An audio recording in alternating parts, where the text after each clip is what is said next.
哎呦，这男人不错啊。他发现他的薄唇此时泛紫，很明显是中了剧毒。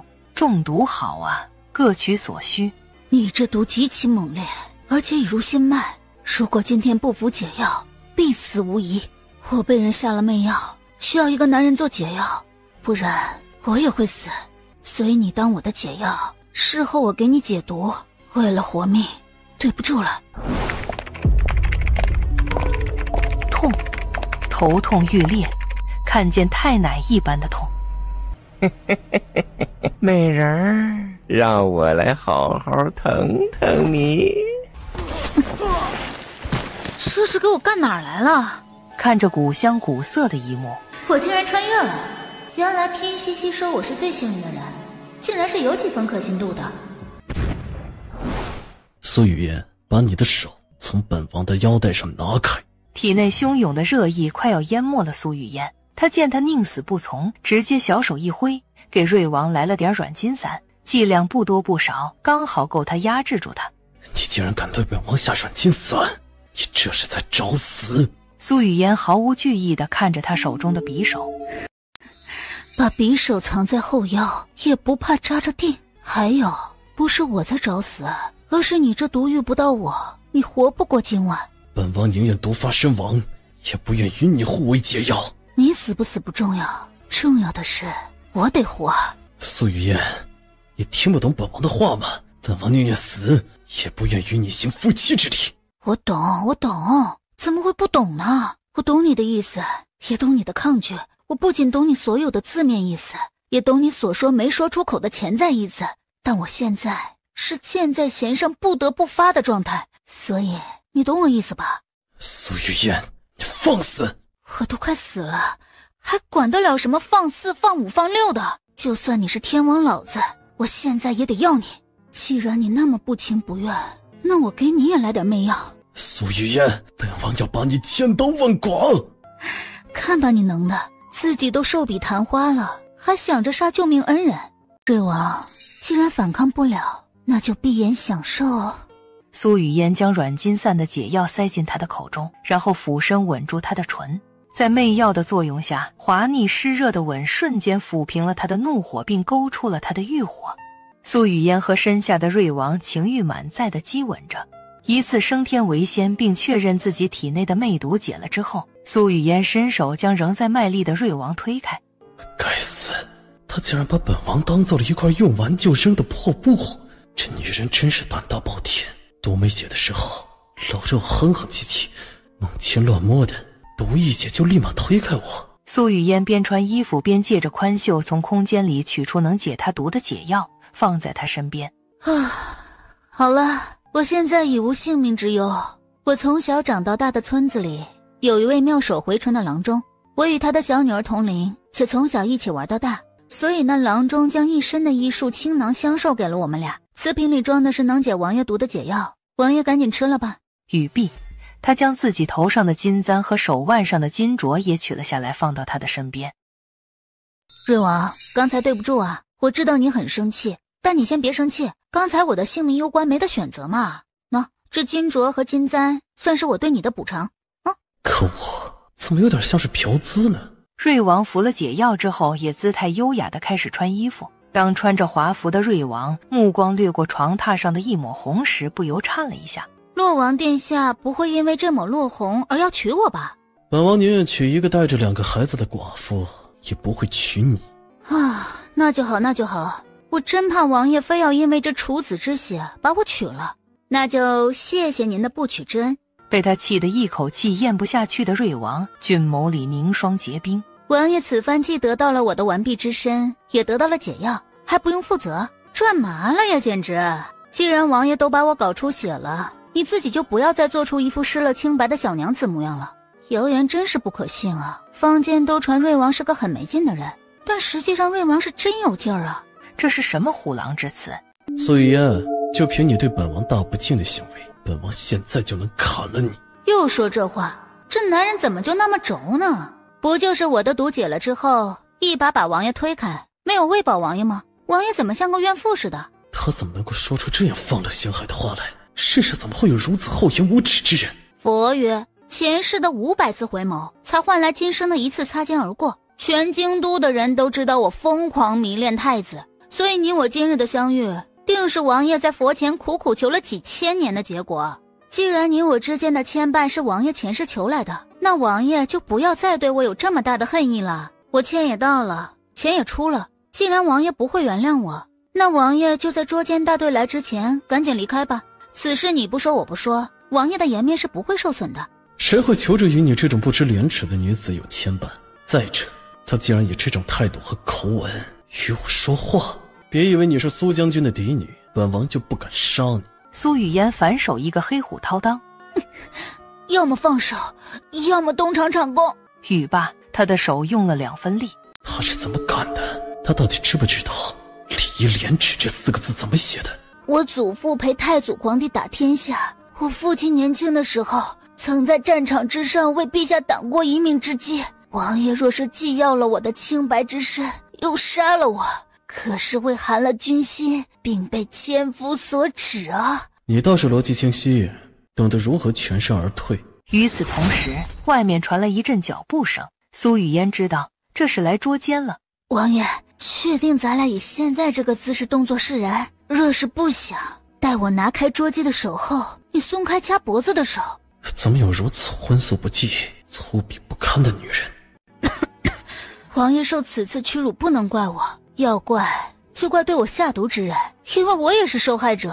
所以四舍五入是对我投毒者让王爷受了这么大的屈辱。如果王爷方才听我的，在捉奸大队的人来到之前就走了，咱俩哪里还有后面的不愉快？既然王爷非要留下来，那查案一事就交给王爷来吧。待王爷查明真相后，可以把气撒在幕后主使身上。你倒是会借力打力，把一切都安排得明明白白啊！那是因为我这个人习惯日3省吾身，吾能不能动脑，吾能不能少动脑，吾能不能让别人替吾动脑。别忘了我刚刚给王爷带来了多大的福利，既让王爷享受到了人间极乐，还不用王爷负责，更给王爷解药，所以这事儿王爷不得不处理。对了，那个对我下毒者安排的方脸男被我打昏在旁边的偏殿里，还剩有一口气，他是关键人证。月夜，你马上就要嫁给太子殿下了，怎么能干出和野男人共处一室的事情？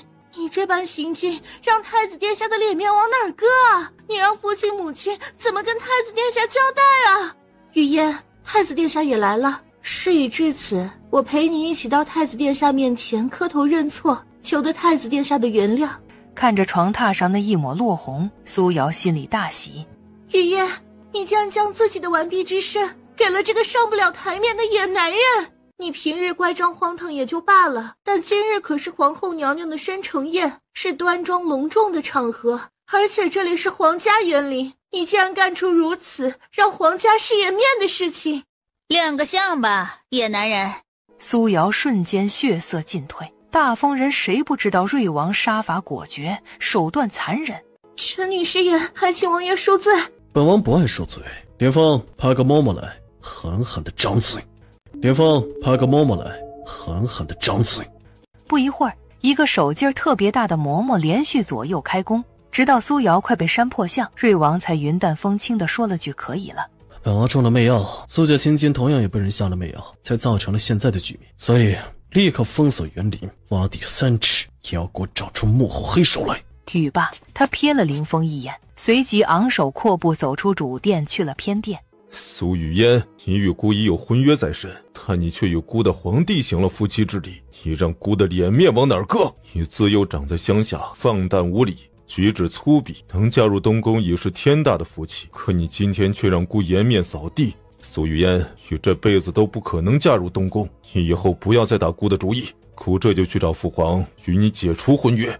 太子殿下没听到方才瑞王说我是被人下药了吗？你这个病啊，玉宇铁定是治不好了，以后多喝点碧子汤调理调理吧。啊，还有，你可快点去找陛下吧你。他不应该是痛哭流涕的百般纠缠自己才对吗？太子殿下别走啊，你应该跑起来。哎呀，原主啊，你让我这种只为钱财夜不能寐，不为男人流一滴泪的大女人，开局就背上一个太子狂热舔狗的人设。拜你所赐，我命运的齿轮才刚开始转动，人生的链子都已经掉完了。嫣儿莫怕，也不要有心理负担。有娘在呢，况且瑞王殿下也说了，嫣儿是被人下了媚药，所以嫣儿并无错处。上一世她一出生就被亲生父母遗弃，既然重活一世，而原主的这个母亲又是真心疼爱女儿的。嫣儿今日遭了这个罪，是母亲没有保护好你，母亲往后会小心谨慎的护嫣儿，也会倾尽所有的好好补偿嫣儿。母亲对我的爱就是天底下最好的。此刻苏瑶眼中满是滔天恨意，余光看到苏瑶那愤恨恶毒且不甘的目光，苏雨嫣倍儿爽。看到你这么不开心，我也就开心了。而且这才哪儿跟哪儿啊，好戏还在后头呢。1刻钟后，江寒雨再次回到主殿。这个被你打得只剩一口气的男人，名为贾鹏，是一名御林军，是太子妃安排来毁你清白的。今天这出是太子妃和苏瑶联手策划的。语罢，瑞王瞥了一眼地上的方脸男，如实招来。今日一早，太子妃的心腹丫鬟找到小的，并给了小的100两银子，让小的在他说的那个时间到位置最偏僻的悠然殿与一女子共赴巫山。他让小的在那女子身上留下很多痕迹，并确定看到那女子的落红后就可以走人，剩下的事情就不用小的管了。小的一听还有这种好事就瑞王安排贾鹏去得苏雨嫣的清白一事我认，但你中的媚药可不是我下的。本王中了和苏雨嫣一样的毒，除了你和苏瑶下的，还能够是谁？难不成太子妃的意思是本王单相思苏雨嫣，所以自己服了媚药，只为得到她？没想到你是个享受缺德人生的潜力股啊！是苏瑶主动给儿媳递消息，让儿媳与他联手对苏雨嫣下手的。他几次托人递到儿媳手中的密信，儿媳还留着呢。儿媳只是安排了贾鹏去毁苏雨嫣的清白，下药一事可与儿媳无关啊。儿媳只是太爱太子殿下了，才会一时鬼迷心窍犯下这等错误。你就原谅儿媳这一次吧。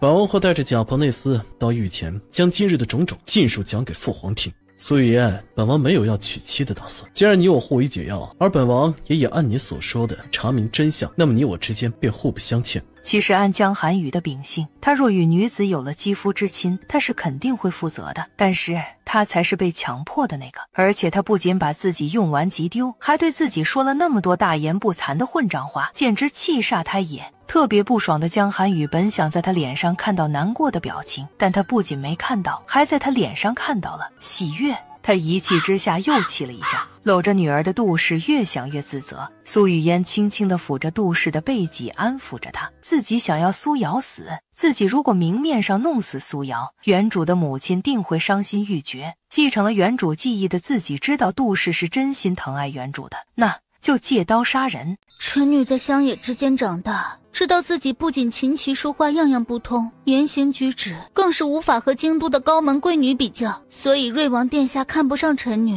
乃情理之中。没关系的，臣女不过是往后余生每天被人非议着，没有好人家娶臣女罢了，臣女可以忍受的。其实往后的人生过得再不堪，臣女也不会怪瑞王殿下不娶臣女呢。他这是什么死动机？这和之前强他并敢对他用黑虎掏裆却各种大放厥词的那个他，不能说是一模一样，可以说是毫不相干。他略一思忖，很快便明白过来，他这是想借自己这把刀除掉苏瑶。呵，这个女人真是满心算计。靠在杜氏肩膀上的苏雨嫣得寸进尺地用唇语对着瑞王说了句：是你自己在捉奸大队来之前不走的，所以你若不杀了苏瑶，我以后就纠缠死你。本王正如坊间传闻的那般乖张暴力，既然本王以苏家千金今日中的媚毒是苏瑶下的，那么这罪魁祸首今日就该到阎王那里报到了。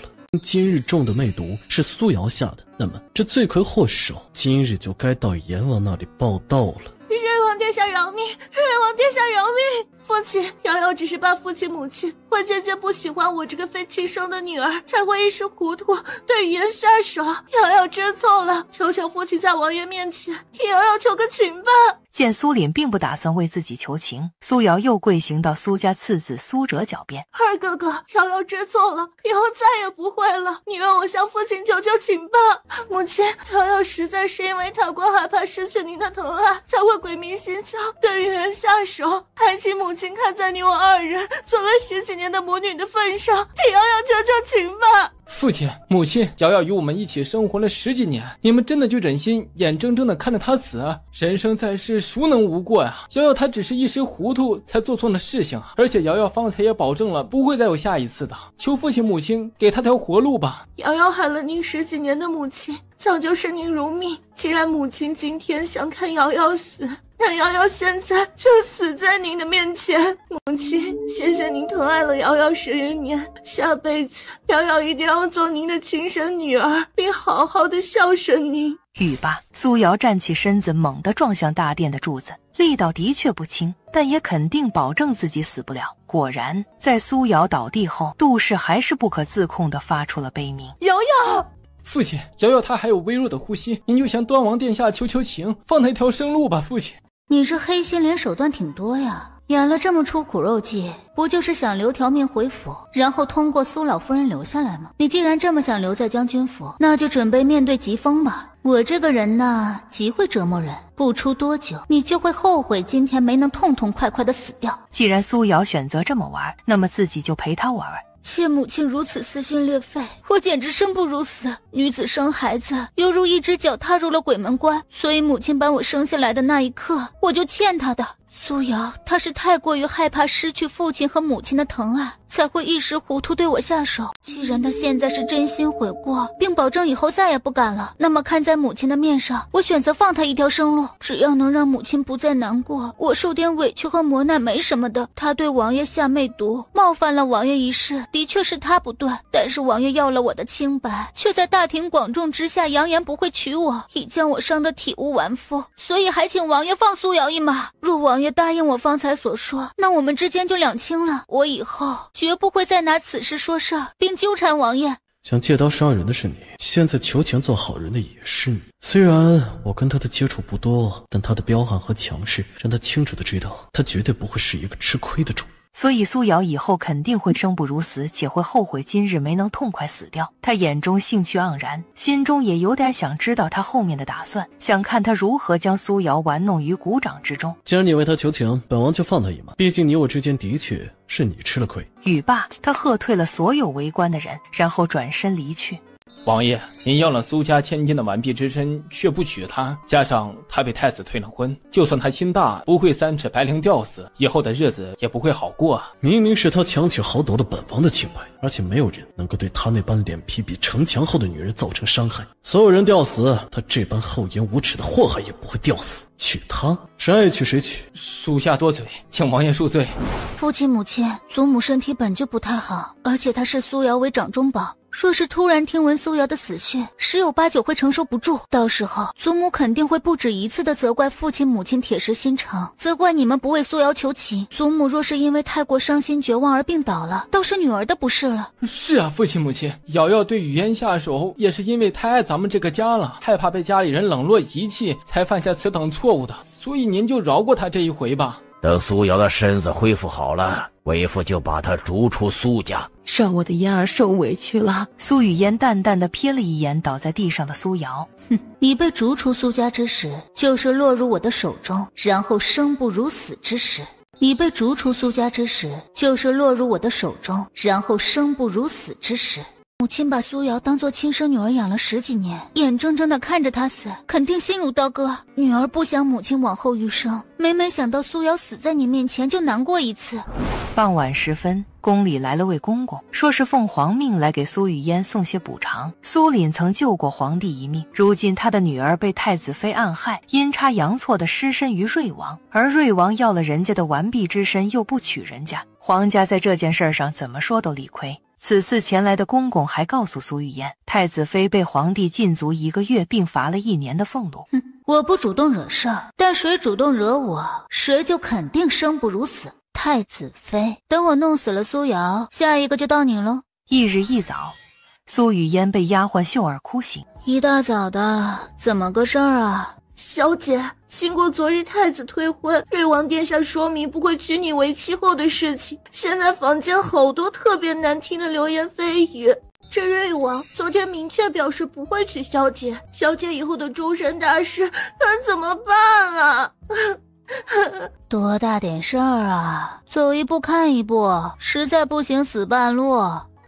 小姐啊，你的命怎么这么苦啊？流落在外11年不说，刚恢复半年就经历了这么多。您今天若是没有什么别的安排的话，奴婢陪您到庙里上几炷香吧。说不定烧香拜佛之后，您的人生会迎来转机，水王殿下突然就要上杆子娶您为王妃了。不去，人们去庙里许的愿全让和尚给实现了。秀儿脑子开始抽抽的。完了，小姐肯定是被刺激得很了，都开始发癫了。我知道你是全心全意的为我着想，且出发点都是好的，但是你以后有天大的事儿也别在早上叫醒我了，因为我这人可以贪黑，但绝对不能早起。现在出门右拐，回你的房，然后带薪摸你的鱼。秀儿虽然有没听过这些词，但听懂了他的意思，主要仆走，仆不得不走。昏迷了2日的苏瑶一醒来就去苏老夫人那里跪着道歉忏悔。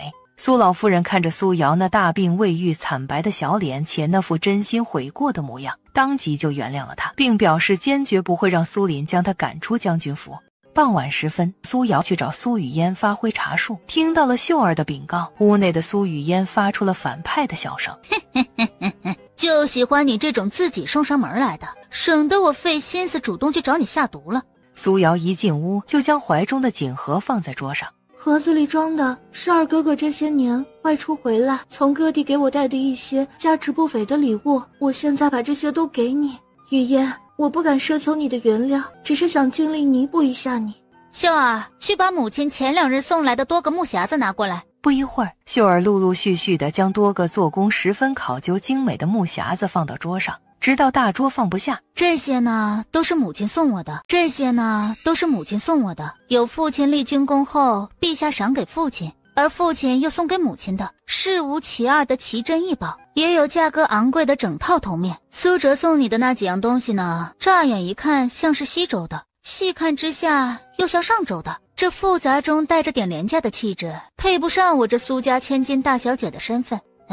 倒是挺配你的气质和心肠的。所以呢，你留着以后给自己陪葬吧，毕竟你能用来当陪葬的东西并不多。雨嫣，对不起，是我的嫉妒心伤害到了你。虽然你不收我的东西，但我以后会想其他办法弥补你。天色已晚，我就不打扰你休息了。来，我送送你。不用了，不必麻烦了。不麻烦，一脚的事儿。语罢，苏雨嫣使出全身力气，结结实实地踹在苏瑶的后腰上。毫无防备的苏瑶滚下台阶，摔了个狗吃屎。被踹倒的苏瑶没顾得上身上的痛，只是奇怪，这苏雨嫣怎么突然之间变得有点疯疯癫癫的。他转念又一想，被心上人当面退婚，拿了他完璧之身的瑞王又在众人面前说不娶她，搁谁都会受刺激。苏雨嫣受刺激好啊，她变得疯癫好啊，这样一来自己会想办法让苏老夫人和苏哲越来越厌恶她。苏雨嫣，你看我以后怎么对付你，你给我等着瞧。你对我下媚药在先，所以这一脚是你应得的。瑶瑶，听说雨嫣狠狠踹了你一脚，哎呀，刚从鬼门关里走一遭，你怎么能承受得住啊？你喊府医来看过了吗？二哥哥，是我有错在先，雨嫣如此对我也是情有可原，我不怪她的，二哥哥也不要怪她。你一苏醒就去找他赔礼道歉，他怎么能这般对你？我这就去找他理论。确定苏哲离开了院子，苏瑶立即没有了方才那楚楚可怜的模样。贱人，居然敢踹我，我这就让你尝尝被亲哥哥指责的滋味，你就等着难受吧你。高门大户你肯定是嫁不进去了，哼，我看你以后能嫁个什么不三不四的人。瑶瑶他一苏醒就带着礼物来给你赔礼道歉，你不原谅也就算了，怎么能踹他呀？他刚从鬼门关里捡回一条命，身子还虚弱的很，你怎么忍心那般对他？苏老二，明明是他对我下手在先，你却跑到我这里指责我。父亲母亲当年用那1个时辰做点什么不好，偏偏要把你这个小脑萎缩的东西生出来。苏老二，你搞清楚，我苏雨嫣才是你的亲妹妹，你的亲妹妹被一个外人害成这样，你的胳膊肘还往外拐，他娘的，母亲生下你之后应该是把婴孩扔了，把胎盘养大了吗？我被心爱之人退了婚，受了很大的刺激，所以你让着我点，让我往后余生都他娘的别再见到你，赶紧走。狗，以后我的院子，你和狗都不得入内。想到他的遭遇和他受到的伤害，苏哲没有继续说难听话，而是捂着被气疼的胸口离开了。夜深人静，一身夜行衣的苏雨嫣利用不凡的身手和灵活的走位，神不知鬼不觉地潜入苏瑶的房间，并放了样东西。翌日，苏老夫人72岁寿辰，穿戴整齐的苏雨嫣刚走出自己的院子，便与一男子打了个照面。雨嫣，我是苏战，今早刚赶回府中，先去看望了祖母和父亲母亲。母亲与我说了你的遭遇后，我便立刻赶来看看你。苏战，苏家嫡长子，官拜骠骑将军，常年戍守边关，3年回来一次。大哥有心了，走吧，大哥，我们去为祖母贺寿。雨嫣这些年受苦了，大哥以后会分外疼爱你。进了宴厅，便看到苏瑶亲昵地挽着苏老夫人的手臂，而且她把苏老夫人逗得很开心。苏瑶看见苏战，立刻起身打招呼：“大哥哥回来了。”苏战没理他，苏瑶瞬间红了眼眶。瑶瑶一时鬼迷心窍，做错了事，以后再也不会了。大哥哥，不要不理瑶瑶好不好？战儿知错能改，善莫大焉。瑶瑶她大病未愈，身子骨还虚弱得很，你莫要这般对她。哟，祖母还真是宰相肚里能撑船，对于犯了错之人，不仅自个儿说原谅就原谅，还到处劝别人也体谅大度一点。咱们京都的慈光宝寺里的观音菩萨就该站起来，让祖母您去坐下。苏老夫人当即变了脸色。雨嫣她遭了这等罪，受了点刺激，祖母您谅解她一些，别和她计较。人到齐后便开了宴。苏瑶看着近在咫尺的玉盘珍馐，狠狠地掐了自己一下，因为她饿，而且是前所未有的强烈的恶意。她不知道自己是怎么了，只知道自己从早上醒来开始就饥肠辘辘。瑶瑶为何不动筷子？是没有食欲吗？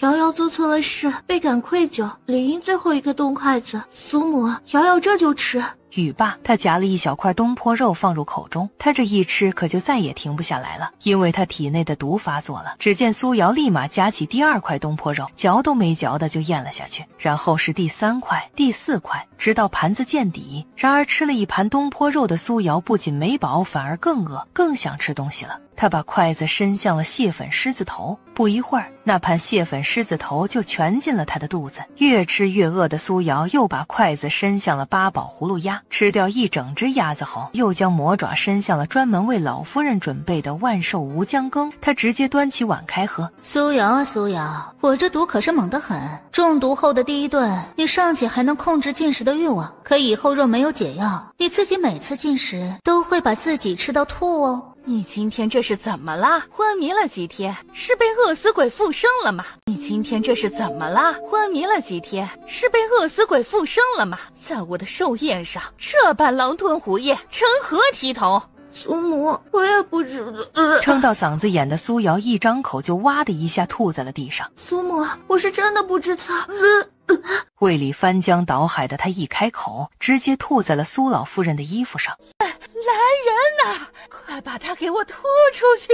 苏瑶被几个婆子拖走后，周嬷嬷搀着老夫人去了偏殿，刚换好衣服重新回到主殿。什么？苏老将军送给老夫人的玉镯不见了？前天晚上老夫人拿着玉镯看了一会儿后，奴婢的确将它放进锦盒，并归回原位了。方才奴婢打算照例去擦拭保养玉镯，发现玉镯不见了。而听闻玉镯不见了的苏老夫人第一时间看向了苏雨嫣。你们都看着我干什么？我没偷，上次的金镯也不是我偷。在乡野田间长大的，就是上不了台面。上次那金镯就是在你的房间里被搜了出来，你还敢狡辩自己没偷？非也，非也，眼见不一定为实，眼见不一定为实。我是将军府的真千金，为什么要偷自家的东西？我回家的第2天就背上一个手脚不干净的名声。你们说这最大的受益者是谁？将军府培养了瑶瑶10几年，她知书达理，端庄淑雅，哪像你这般回来没多久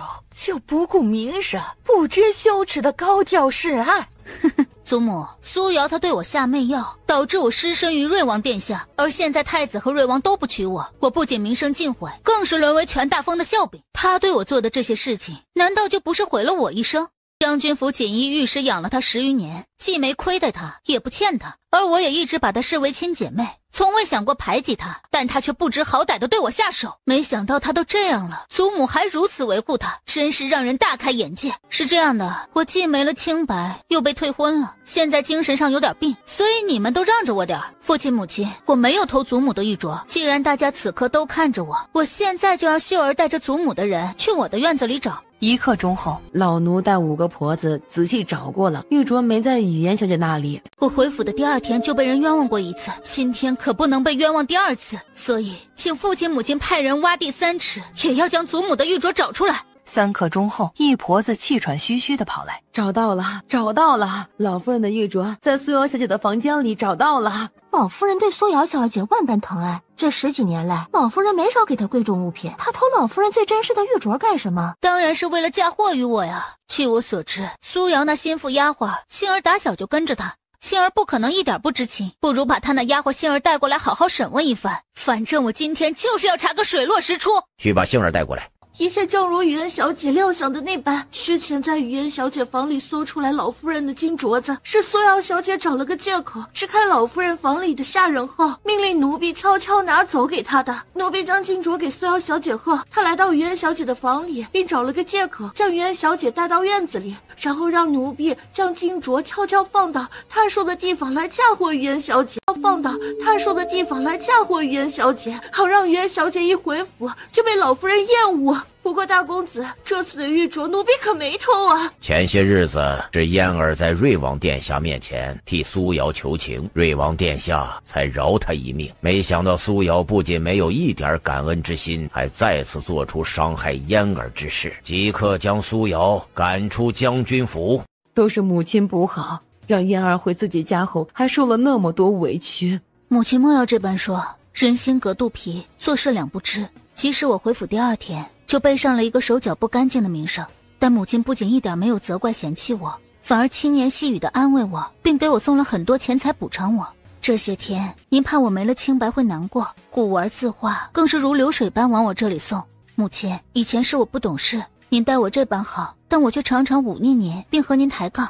经过皇后生辰宴这一事儿，女儿不仅成长了许多，脑子里的水也少了不少。以后女儿不会再像以前那样惹您难过和生气了。雨嫣，以后大哥会加倍疼爱你的。发生在你身上的那些事情不是你的错，你以后若不想嫁人，大哥养你一辈子。好的，既然大哥这样说了，那我就不客气了。女子哪能一辈子不嫁人？占儿，你这个当大哥的怎么还鼓励嫣儿不嫁人？咦，爱情啊，爱的时候衣服一件件脱，不爱的时候一刀一刀戳，这一块那一块的，所以我这辈子都不想嫁人。雨嫣，对不起啊，二哥没想到那苏瑶竟是那般表里不一且心思恶毒的人。二哥以前对你颇有成见，是二哥不对，二哥以后会好好补偿你的。苏瑶害你亲妹妹失了清白，你却还护着她，你这种人才啊，不去当将军真是可惜了。因为你脑子里这么多坑，用来给敌军设陷阱多好啊！哎呦喂，你怎么这个表情啊？是我刚才哪句话伤害到你了吗？如果是，那你快告诉我，我再重复一遍。母亲，你听听语言，他说的都是什么话呀？我好歹是他的兄长。苏瑶出手害嫣儿，苏家留他一条性命，已是仁至义尽。可你却几次三番的为他求情，让他留下。母亲没把你也赶出去，说明母亲是真的爱你。回到自己的院子，苏雨嫣约谈了秀儿。我受了很大的刺激，所以需要一个为我马首是瞻的贴心丫鬟。经过几日的观察呢，我选中了你，你能胜任吗？奴婢绝对忠心不二的。既如此，你现在乔装打扮一下，借着去给我买吃食的名义出府，然后去跟踪刚刚被赶出府的苏瑶，看看他今晚在哪个客栈落脚，然后将地址报给我。黑云压城，夜黑风高，苏雨嫣借着夜色的掩护，从侧门溜出府，来到了苏瑶落脚的客栈。苏雨嫣小手一挥，将苏瑶迷晕，且把她收入了空间。做完这一切，苏雨嫣原路返回。苏姑娘好雅兴，这么晚了还出门逛街啊？王爷跟踪我，就凭你对本王的所作所为，即使你化成了灰，本王也能够一眼认出你来。在我认祖归宗来京都之前，我们村有一位老者活了109岁。王爷知道这是为什么吗？为什么？因为他从不管闲事。语罢，他头也不回地回了将军府，留下江寒雨在风中独自凌乱。白天他从暗卫那里得知，苏瑶今日在将军府丑态尽出，且失了苏老夫人的心，所以在苏瑶被赶出府后，他就亲自来等苏雨嫣。因为他知道苏雨嫣是个一点亏都不吃的主，把苏瑶赶出府是为了欲擒故纵，以便肆无忌惮地折磨苏瑶。果然，在他离开客栈后，苏瑶也消失不见了。苏雨嫣悄无声息地回到住处，随后就进入了空间，上前几个耳光将苏瑶扇醒后，他直奔主题。苏瑶，生而为人，应该知恩图报。从我回府后，你就一门心思算计我，既然你没有感恩之心，那么就别怪我心狠手辣。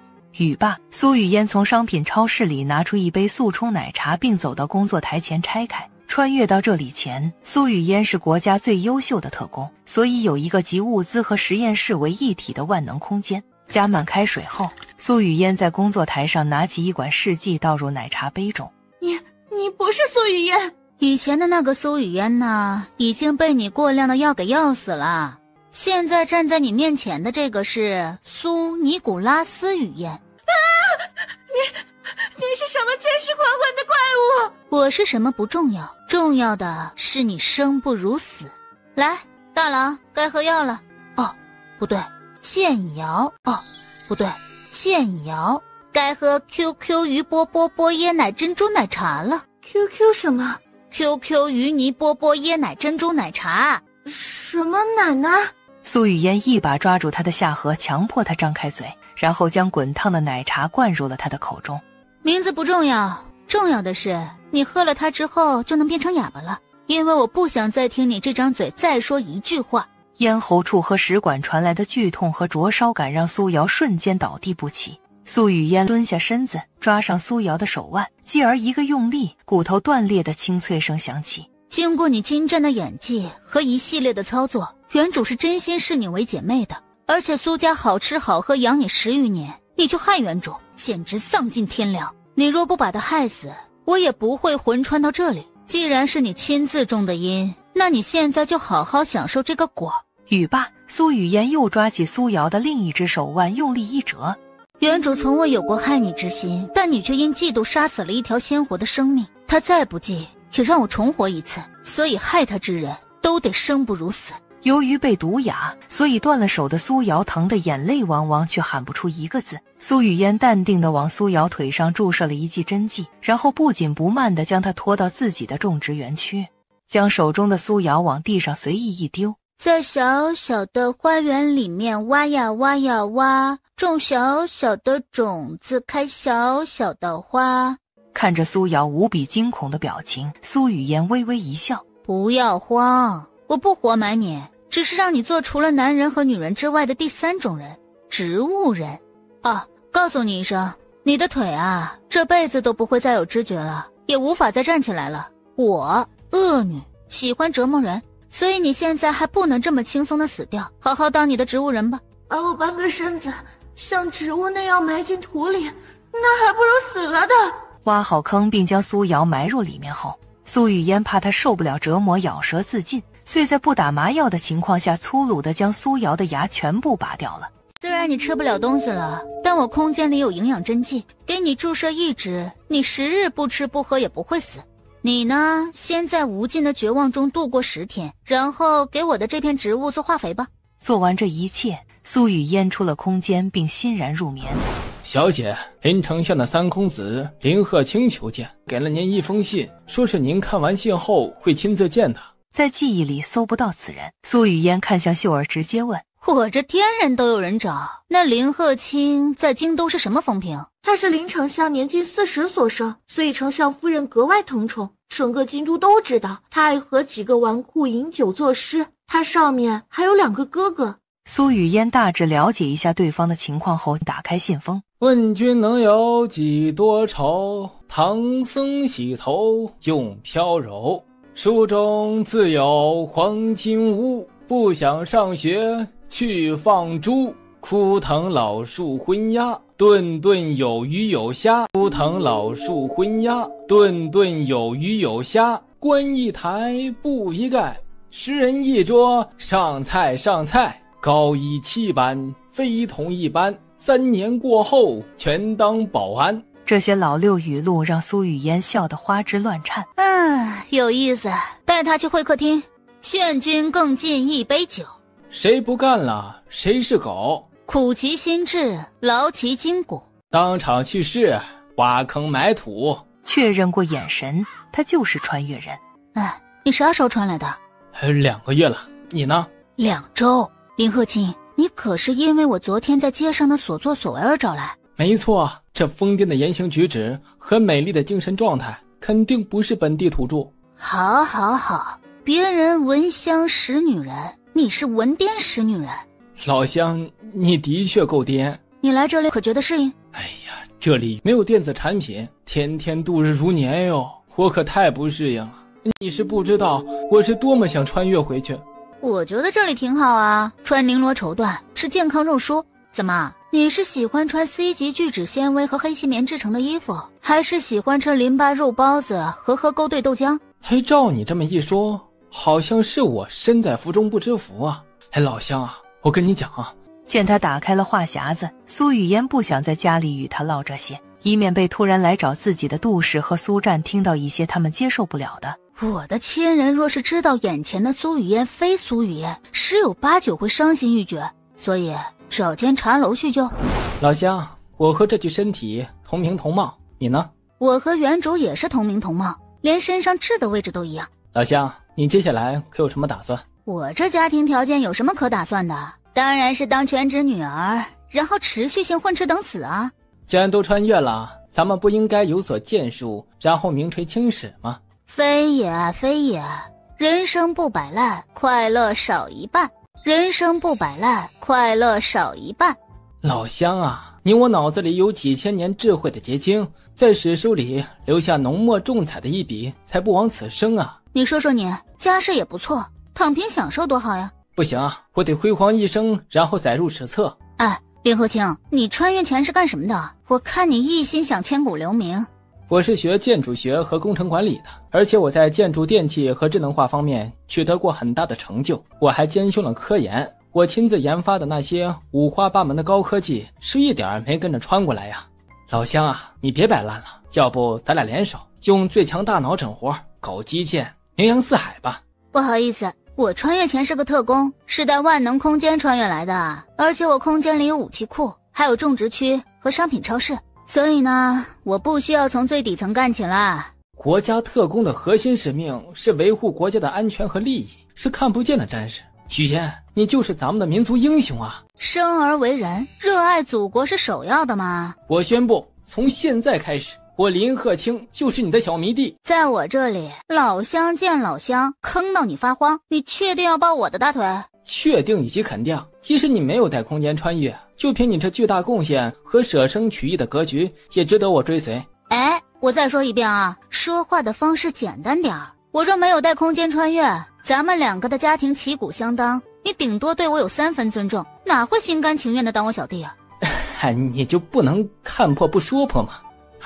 同样都是穿越者，怎么人与人之间的差距就这么大？虽然我不想大动干戈名垂青史，但是呢，我们2个可以合作赚点钱。钱果然是万能的，都让只想摆烂的你萌生出一点干劲儿。这也不怪我呀，定是女娲娘娘捏我的时候，故意植入了贪财基因。既然今天你找上门了，那就一起合作呗，谁还会嫌钱多啊？你打算做哪行？先从最简单的开始吧。现在是暑伏天，就先用消食治冰赚上一笔。等用消食治病赚一波钱后，再用造化反应制肥皂和香皂，用蒸馏原理提纯酒精，只需这几个，咱俩就能赚得钵满盆满。好，这些对我来说小菜一碟，生产管理和销售都包在我身上。就喜欢和你这种没苦硬吃的人合作。既然你主动承揽了所有的活儿，那么利润我们3-7分，我3你7。我穿越一趟定是要千古留名的，而你是这个时代食物链顶端的人，所以既没武力也没空间的我，站队你肯定错不了。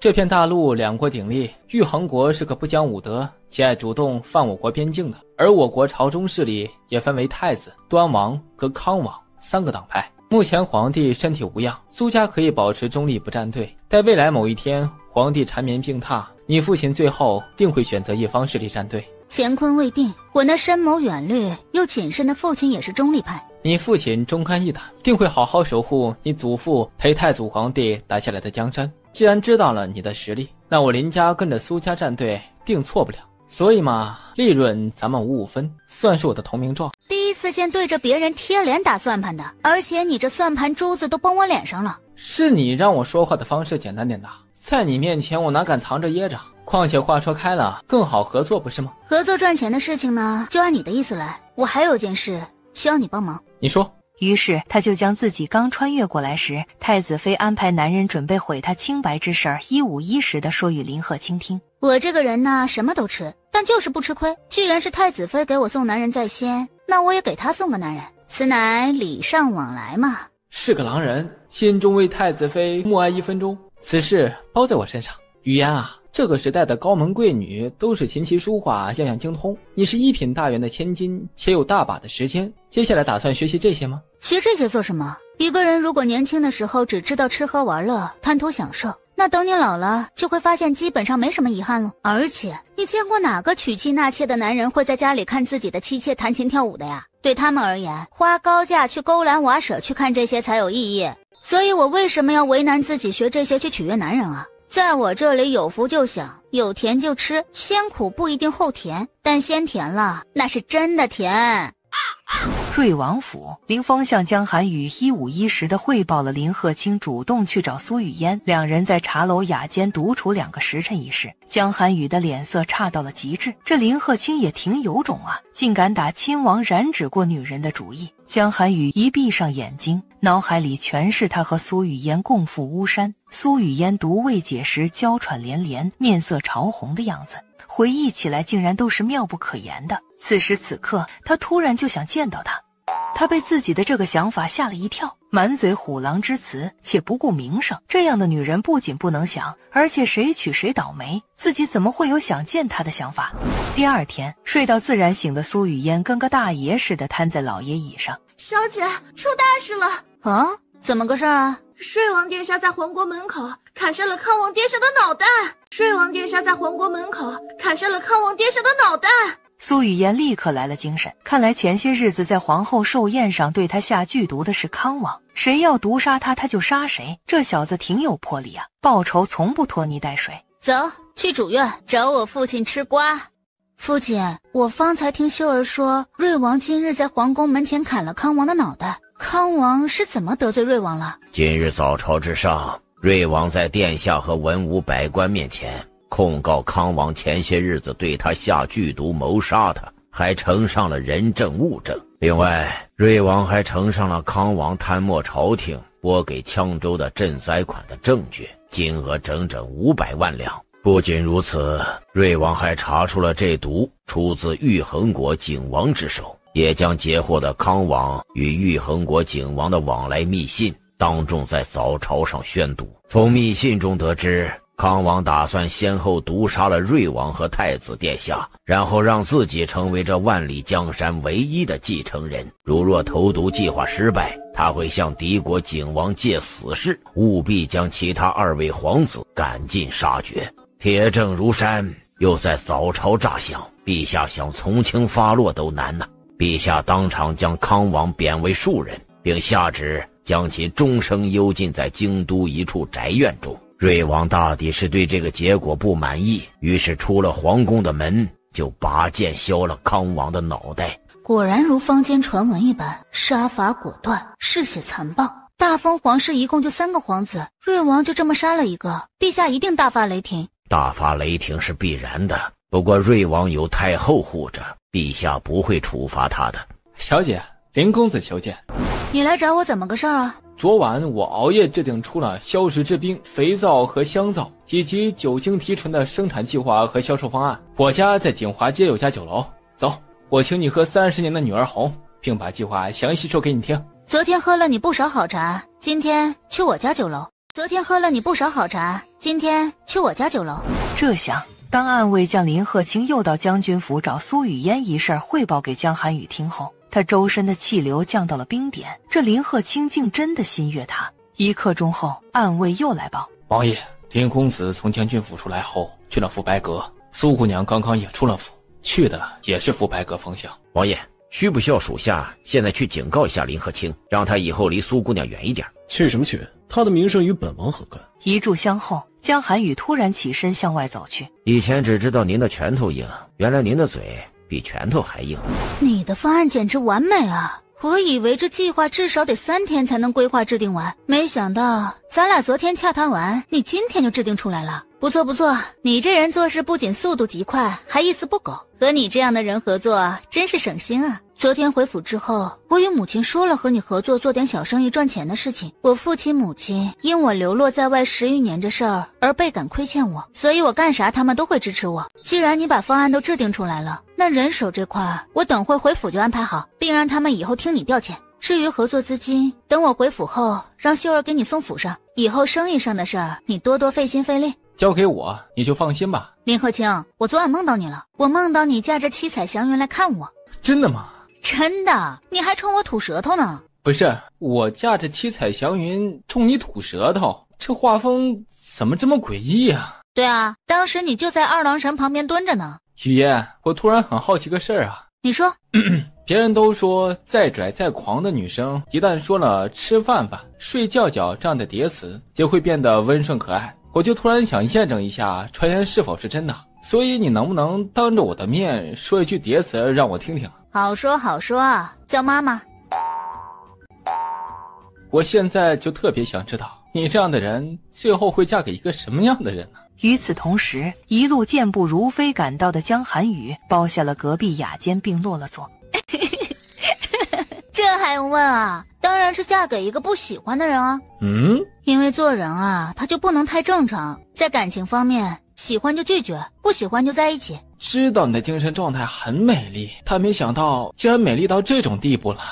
你懂什么？只有跟不喜欢的人在一起，才能做真正的自己，因为这样你才能什么都要求他。跟不喜欢的人在一起，你能拿他当狗，而跟喜欢的人在一起呢，他拿你当狗。你看看我以前疯狂示爱太子，那太子不就高高在上的拿我当狗吗？所以在不喜欢的人面前为非作歹，在喜欢的人面前唯唯诺诺。你仔细想想，是不是你最爱搭不理的那个人对你最殷勤？这叫随便谈的没输过，认真谈的最后砸锅卖铁。所以一个人呐，是做真正的自己，还是做装的自己，这不是显而易见的吗？这个女人的思维简直无人能敌。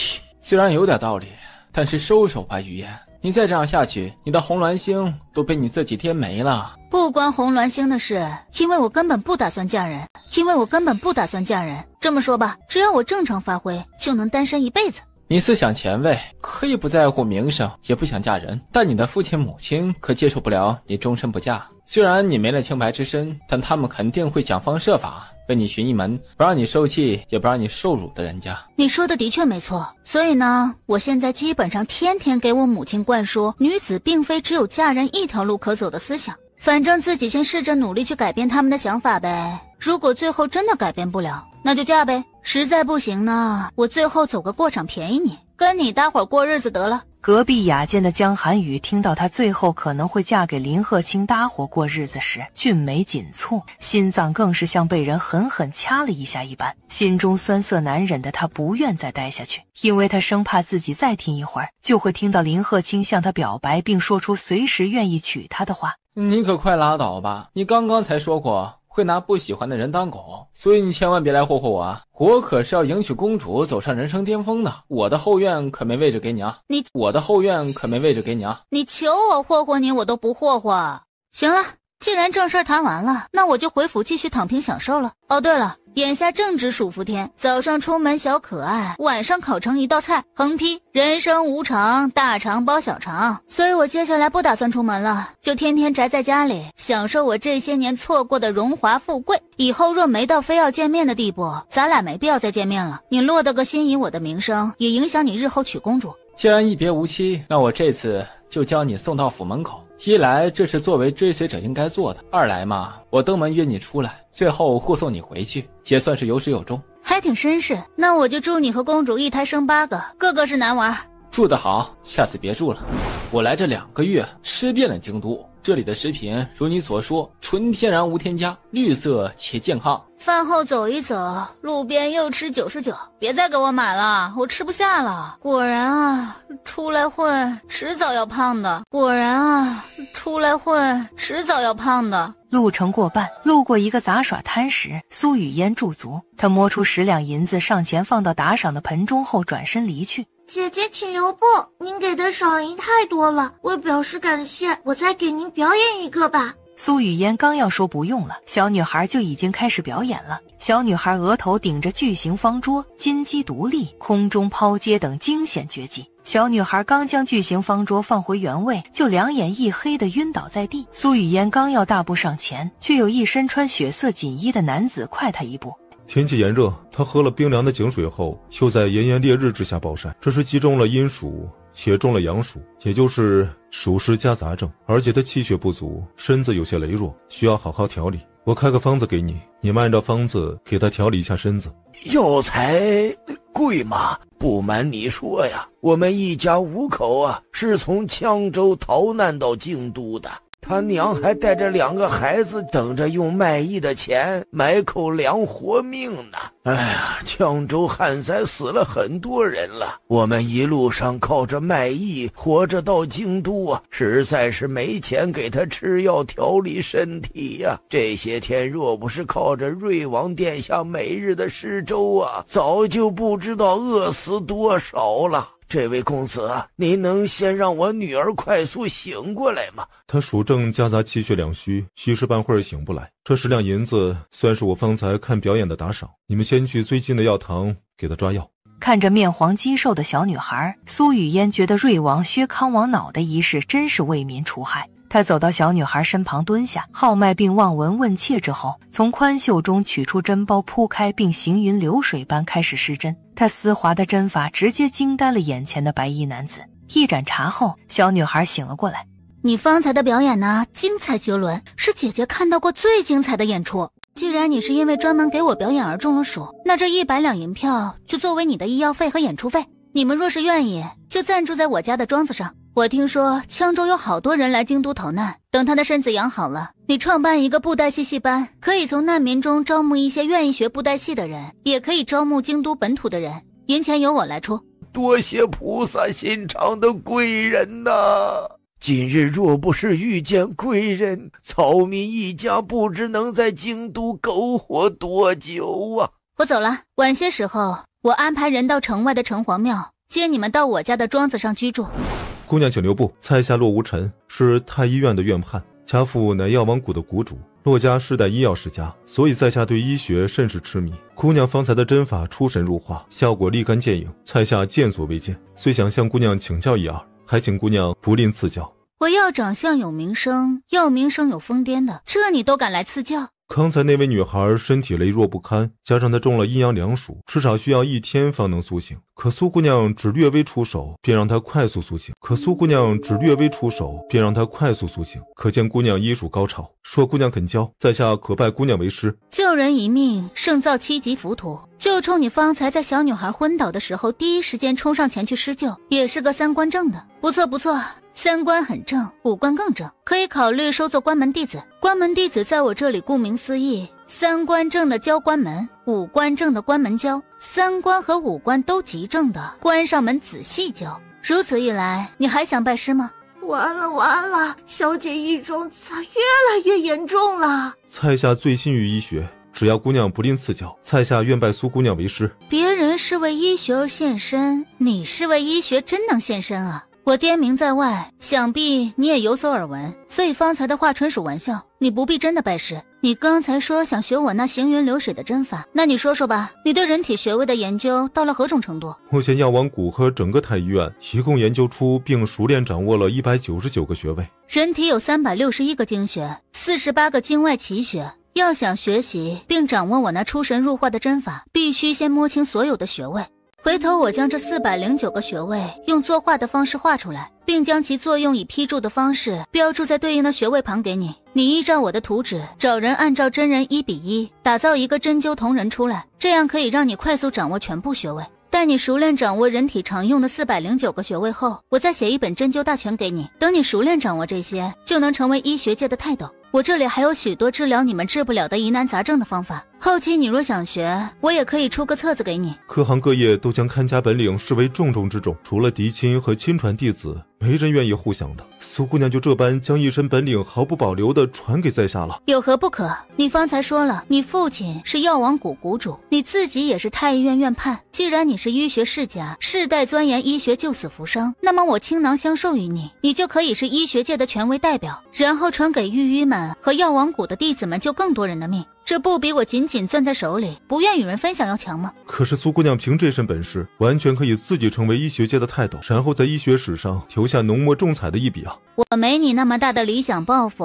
我的人生理想就是人在家里，天天啥都不用想。历史的长河中，从不犯流芳百世之人，而流芳只能百世，遗臭却能万年。我呢，这叫特步，不走寻常路。怎么感觉这前无古人的逻辑竟然还有点道理啊？这世间竟然还有如此与众不同的女子，在下多谢苏姑娘倾囊相授，姑娘的医术远远凌驾于在下之上，在下以后若有参悟不明白的，可以来府上当面请教一二吗？没问题，救人一命胜造7级浮屠，我传授给你这么多救命的方法，以后你每造7级浮屠，有3.5级浮屠都得算到我的头上，如此积阴德的事情，何乐而不为？与姑娘交流，身心愉悦。我们疯癫派都是这个路数，眼下也快到饭点了，我就不留你吃饭了。医学方面，我可以不让你送礼，但我也不想让你吃我家大米。等我空了，会将上述医学知识写成册子后，会派人给你送到家的。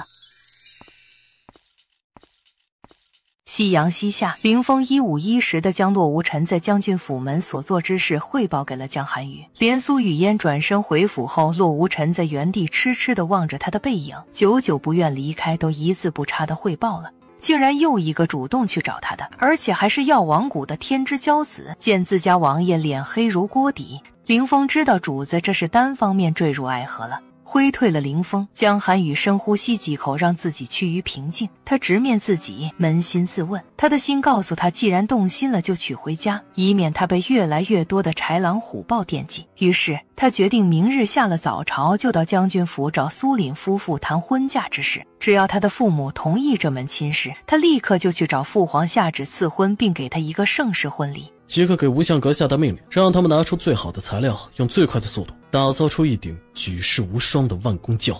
我刚才没听错吧？主子竟然要动员吴相阁打造万公桥？说话就说话，你掐老子做什么？因为我掐自己会疼啊！老子今天不把你的屎打出来，算你拉得干净。你干嘛学着苏姑娘的语气说话？主子自从接触苏姑娘后，那万年不变的冰山脸才有了表情。我以后要多学苏姑娘的说话路数，说不定也能让主子以后在我面前也有表情。辗转难眠一整夜的洛无尘一大早又到将军府登门求见。洛院判，你若不想让我讨厌你的话，以后早上不要来找我，因为我这个人可以贪黑，但绝不能早起。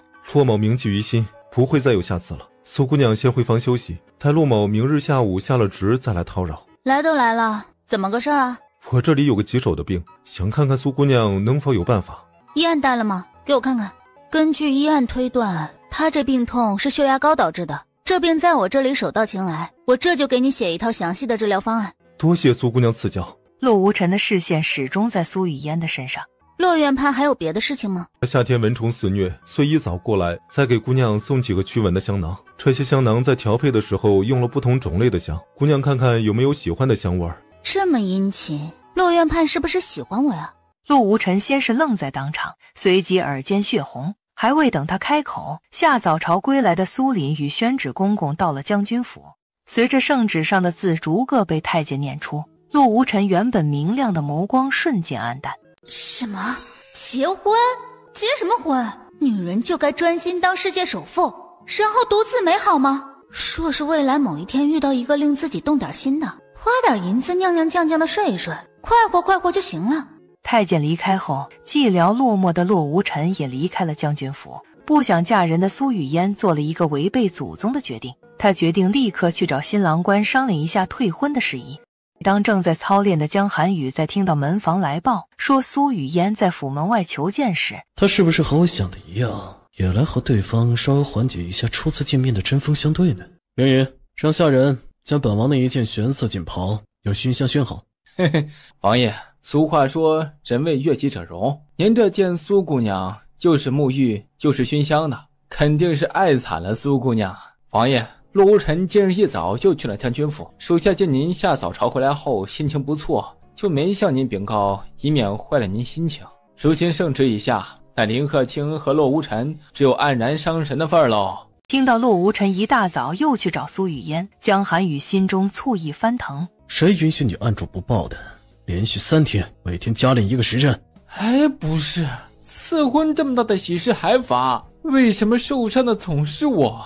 你来找本王，所谓何事？是这样的，我呢在乡野之间长大，琴棋书画样样不通，言行举止更是无法和京都的高门大户比较，可以说是歪扭的苗，掉链的螺，漏网的虾，断线的针，充数的鱼。而瑞王殿下文能提笔安天下，武能马上定乾坤，是孤傲的狼，笑月的蛟，盘踞的龙，踏雪的驹，掠影的隼，巡夜的枭，逐日的季。瑞王殿下如此的优秀，这瑞王妃人选里肯定对智力方面有很高的要求。很显然我在智力方面不达标，所以请王爷出面把婚退了吧。说完了吗？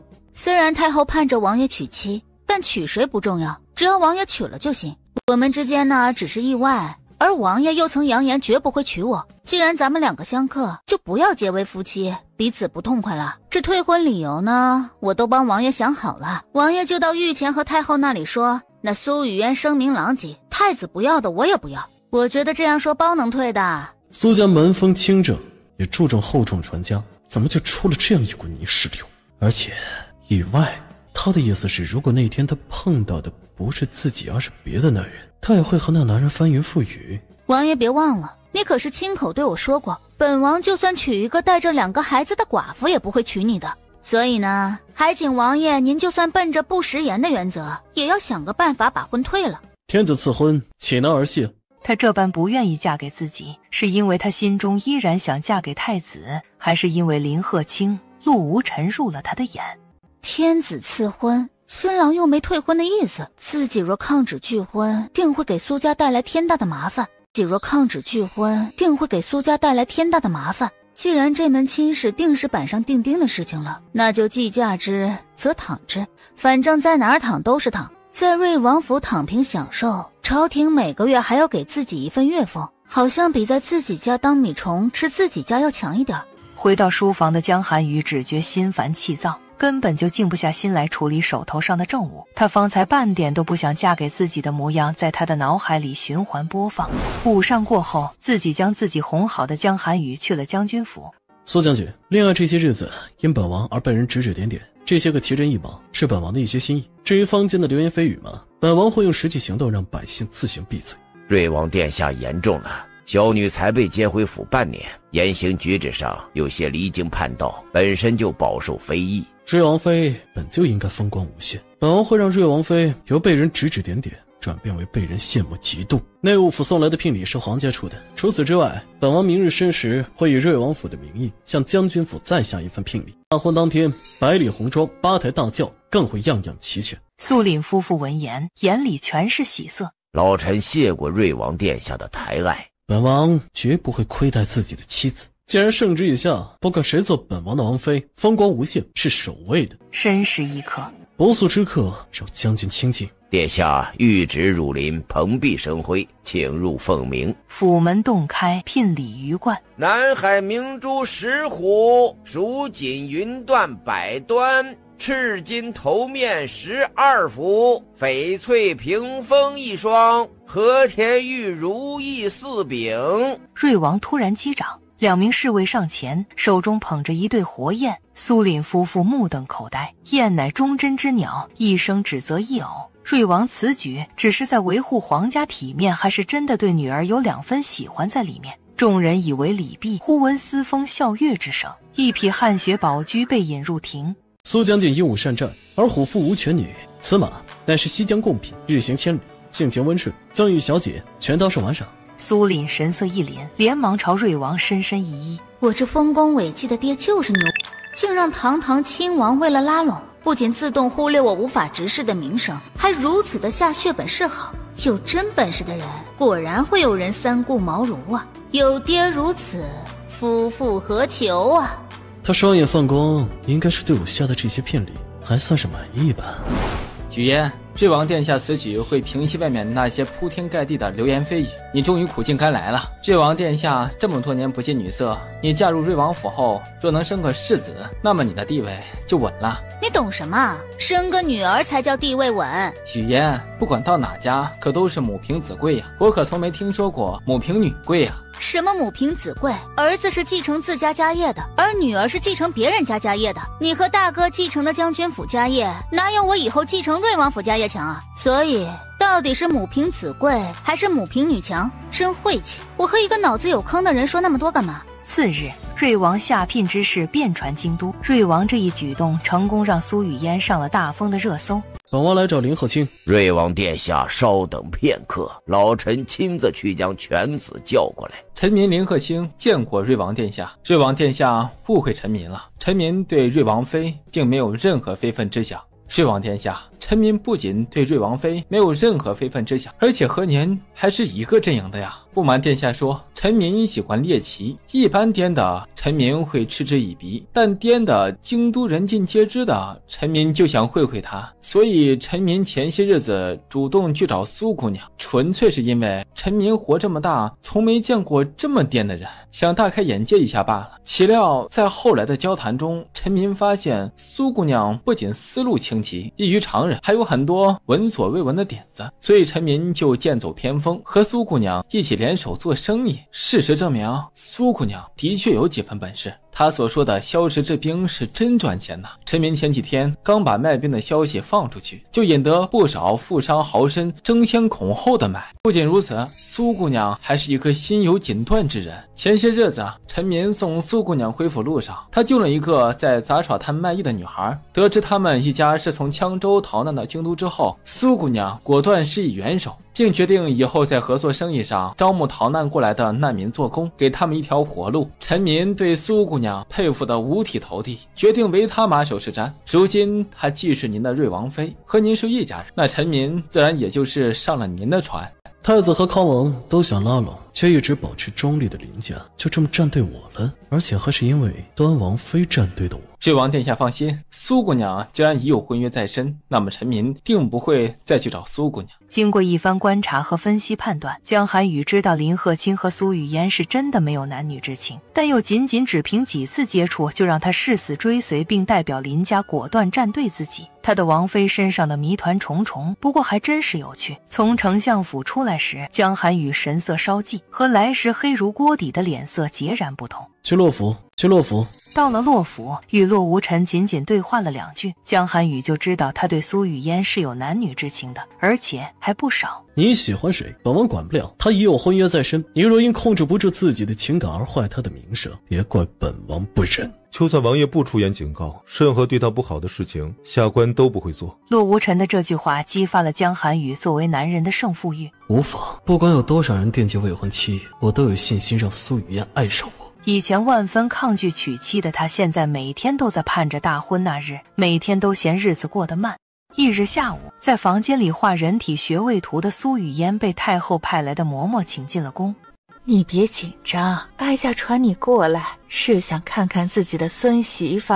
你坏祖母与哀家是手帕之交，若她现在还在世，哀家也不会连个说话的人都没有。回太后的话，臣女并不紧张。太后若是想找人说话，那算是找对人了。太后若是想找人说话，那算是找对人了。因为臣女什么话题都能聊，不知太后想聊哪方面的。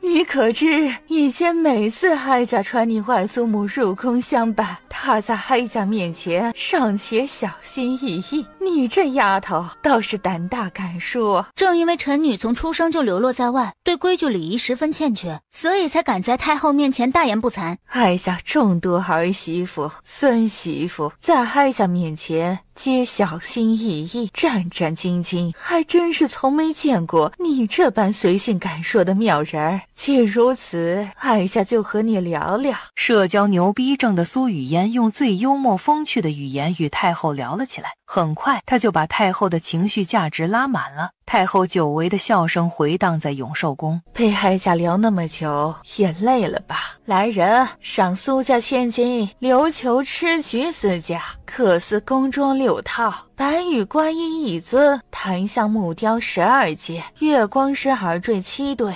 太后怎么赏臣女这么多？除了嫁给先皇那天，被封为后那天，以及瑞王在哀家宫里出生那天，哀家再也没有如此愉悦过。哀家听闻你和林相家的公子在合作做生意，你们招募了不少羌州逃难来的难民做活，让他们有了份收入，帮了朝廷大忙。哀家很喜欢你，现在就盼着你与瑞王成婚后，能替你改口叫声皇祖母。苏雨嫣巧妙地接了话，并谢了太后的赏赐。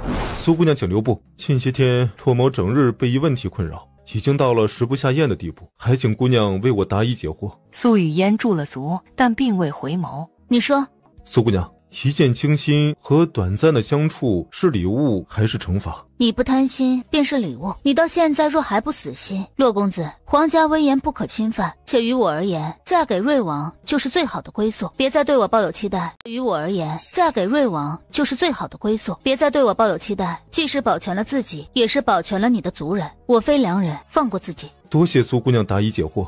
语罢，眼圈发红的骆无尘转身走向相反的方向。最怕欠情债的苏雨嫣秀眉微蹙，旋即继续往前走，心中泛起的些许愧疚导致心不在焉的他，刚一转弯就迎面撞上了一个人。王爷是打算去太后的宫里吗？苏姑娘为何事而心不在焉？有人对我一见钟情，而我又渡不了他，我不喜欢欠情债，所以刚才没有看路，我出宫了。他是真坦坦荡荡啊，本王送你出宫。不用，我记得来时的路。望着他纤细的背影，看着他坦荡的模样，想起方才他对骆无尘说的话，江寒雨莫名的感觉到一丝甜意。如此有原则有底线还深藏不露，心中更加盼着快点到大婚那天。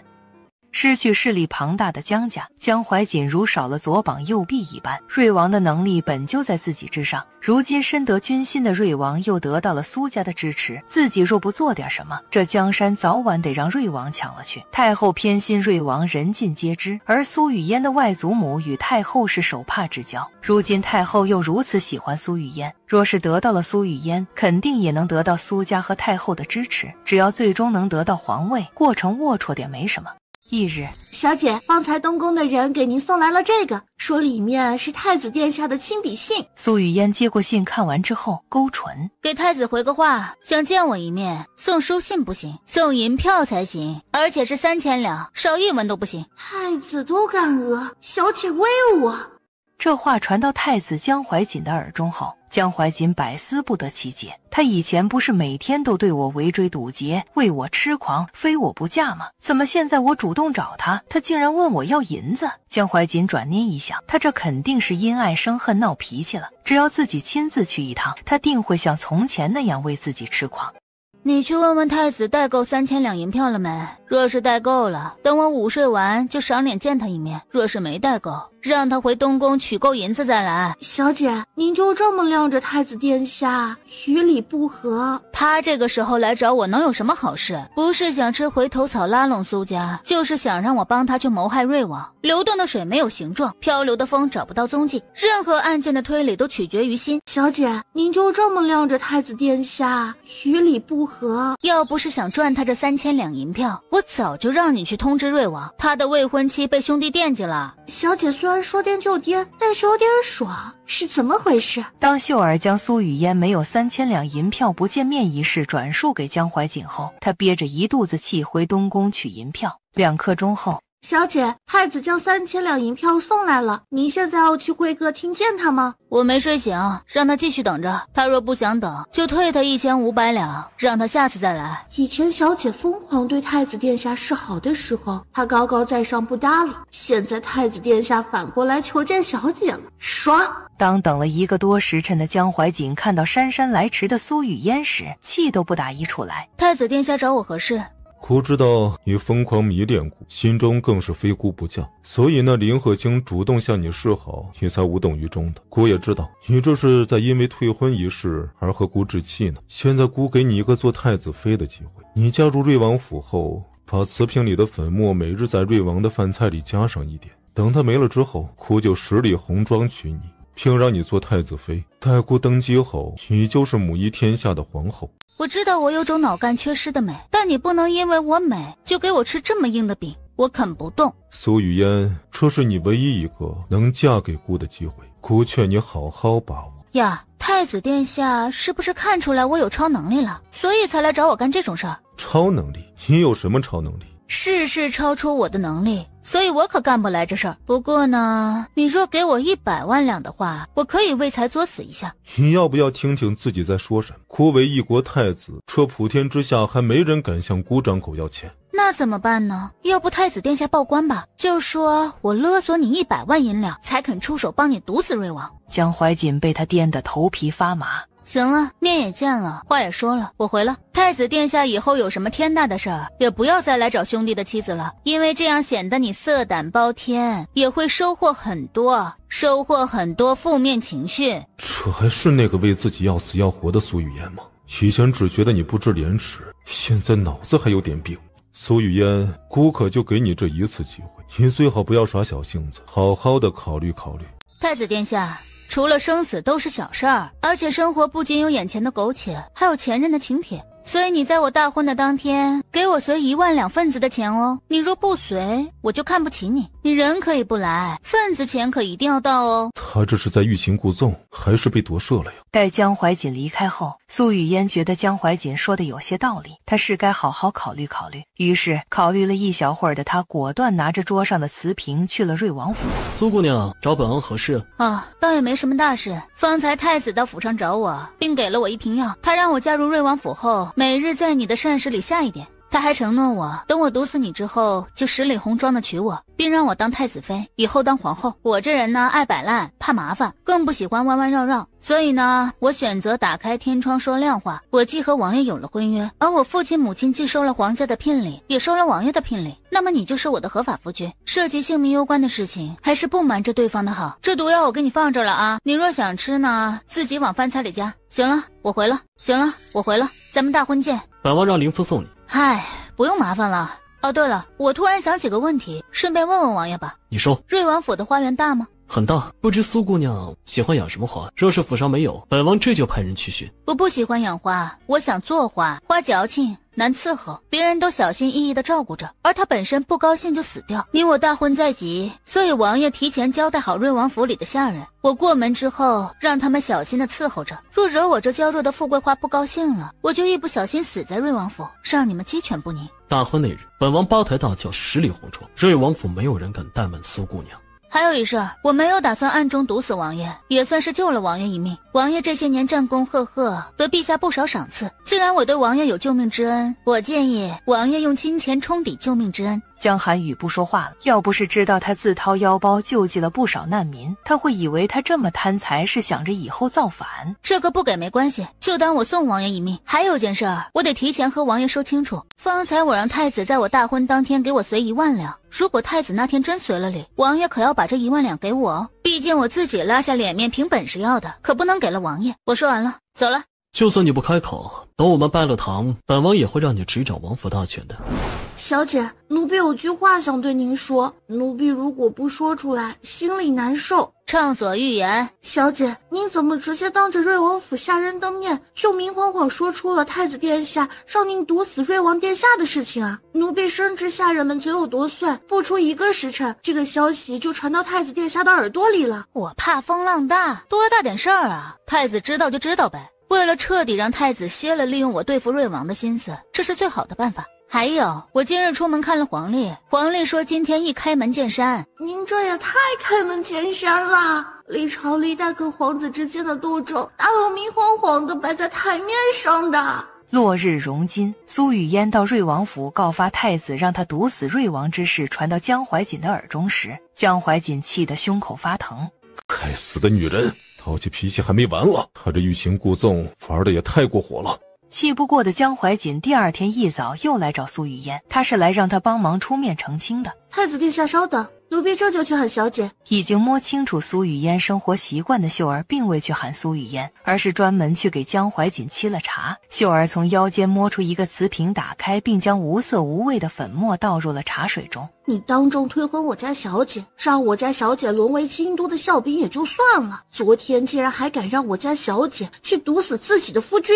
瑞王殿下自掏腰包下了那么多聘礼，给足了我家小姐的颜面，且瑞王殿下后宅干净，我家小姐嫁过去不要太幸福。而你这妻妾成群，到处留种的种猪，竟然一点不避嫌，今天又来找我家小姐，你这是准备让瑞王殿下对我家小姐心生嫌隙吗？哼，你这为达目的不择手段的坏人，现在就尝尝菊花残的滋味吧。太子殿下稍等片刻，小姐已经在梳洗打扮了，奴婢这就去接小姐过来。言落，秀儿去了茅房，秀儿取出苏雨嫣前些日子给她的防狼朝天椒喷雾，喷在了厕纸上。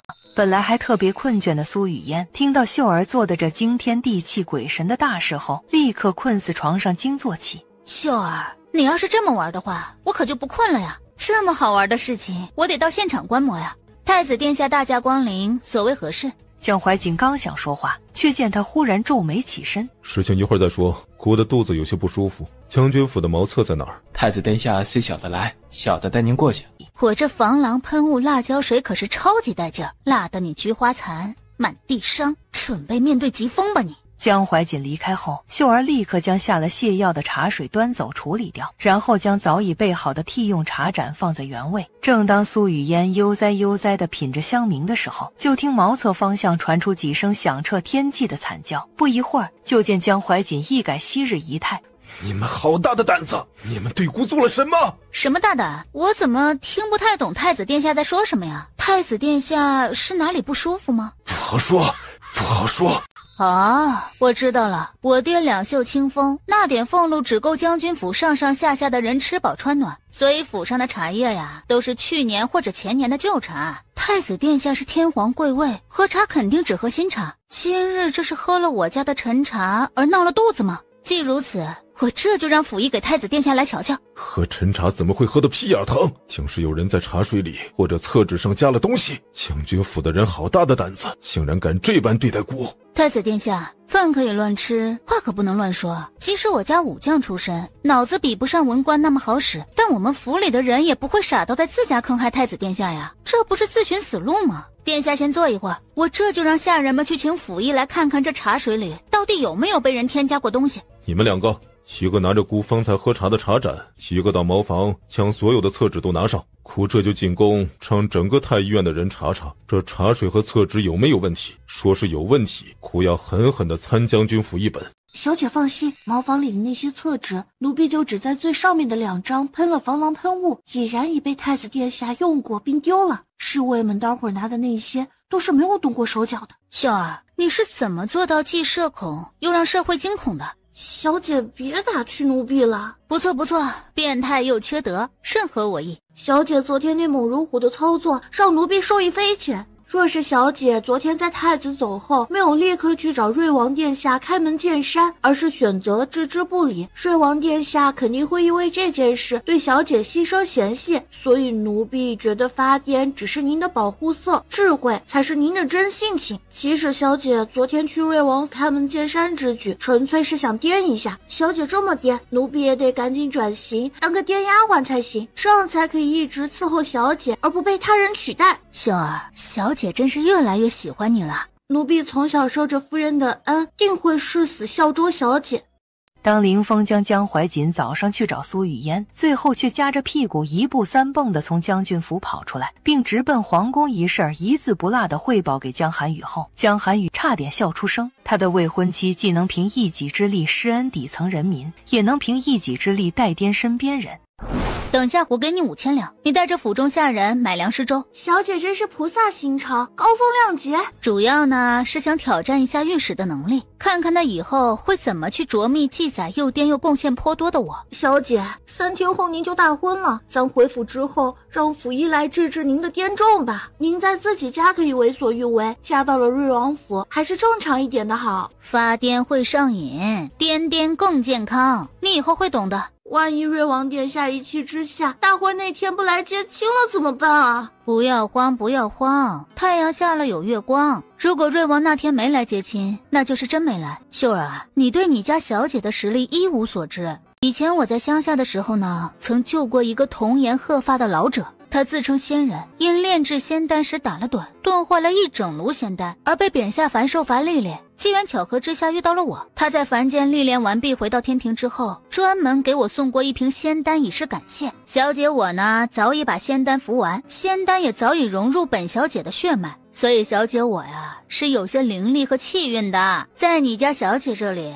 不是哪个男人娶了我的身份就会水涨船高，而是你家小姐最后爱上谁，谁就是天选之子，就是这个时代最逼的幸运儿。小姐，奴婢只是学识浅薄，不是智障。你这丫头啊，越来越有我那颠味儿了。2日后，王府迎亲仪仗如龙，鼓乐震天，江寒雨策汗血宝马，行于迎亲队列之首，日华流照，应其俊容深谋，令人倾慕，形貌出众，途人皆注目而观。老臣恭迎殿下。苏将军不必多礼，小女顽劣，望殿下垂怜。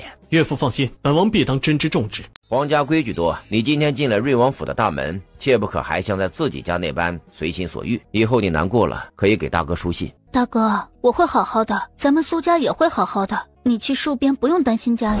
苏战背着苏雨嫣走出将军府府门，就见瑞王府接亲侍从已经抬着华光熠熠的万公轿等着了。3声礼炮震天，仪仗浩荡启程。我娘说吃喜糖能沾到喜气，哥哥吃糖。这糖于哥哥而言是天下最苦的糖。普天之下哪有糖会是苦的？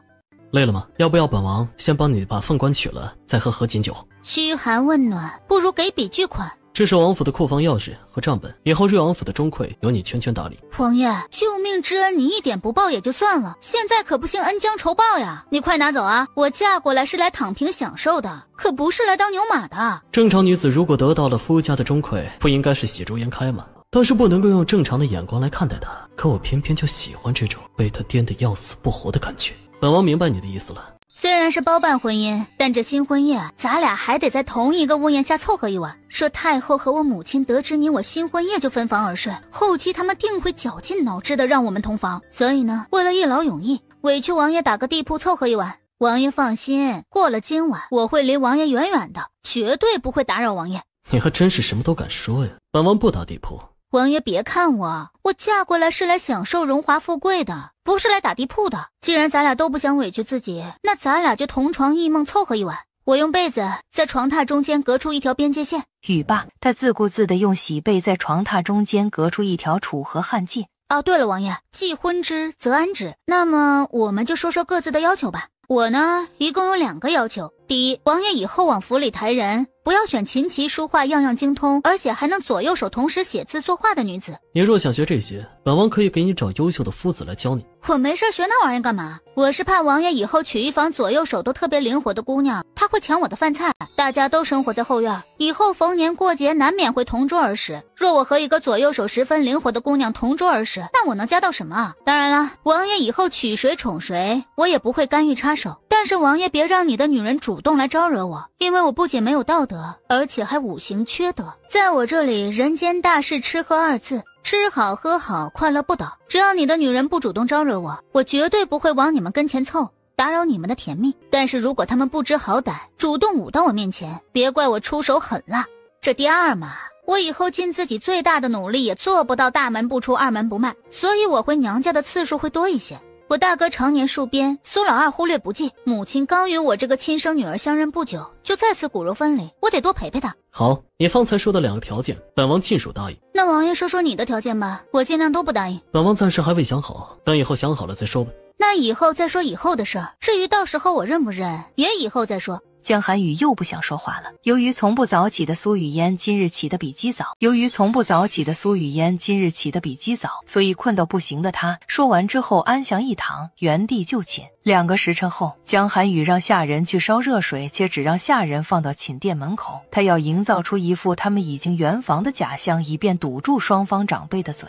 夜半闲静，睡相不怎么好的苏雨嫣踢开了横在2人之间的喜被，然后他的一条手臂搭上了江寒雨的腰。就在他借着月光欣赏着枕边人绝美容颜时，苏雨嫣的一条腿搭上了他的身上，看了看他搭在自己身上的腿，他的目光里染上一点雪绒花般的温柔。静谧无声的寝殿内，只有他加速的心跳声和他浅浅的呼吸声。晨光微熹，见他依旧睡得很香。江寒雨轻柔地将他搭在自己身上的腿和手臂放回原位，然后穿衣下榻。你们两个现在带几个人下去库房，搬5000两金锭过来。交代完，江寒雨轻手轻脚地返回寝殿，并喊醒了苏雨嫣。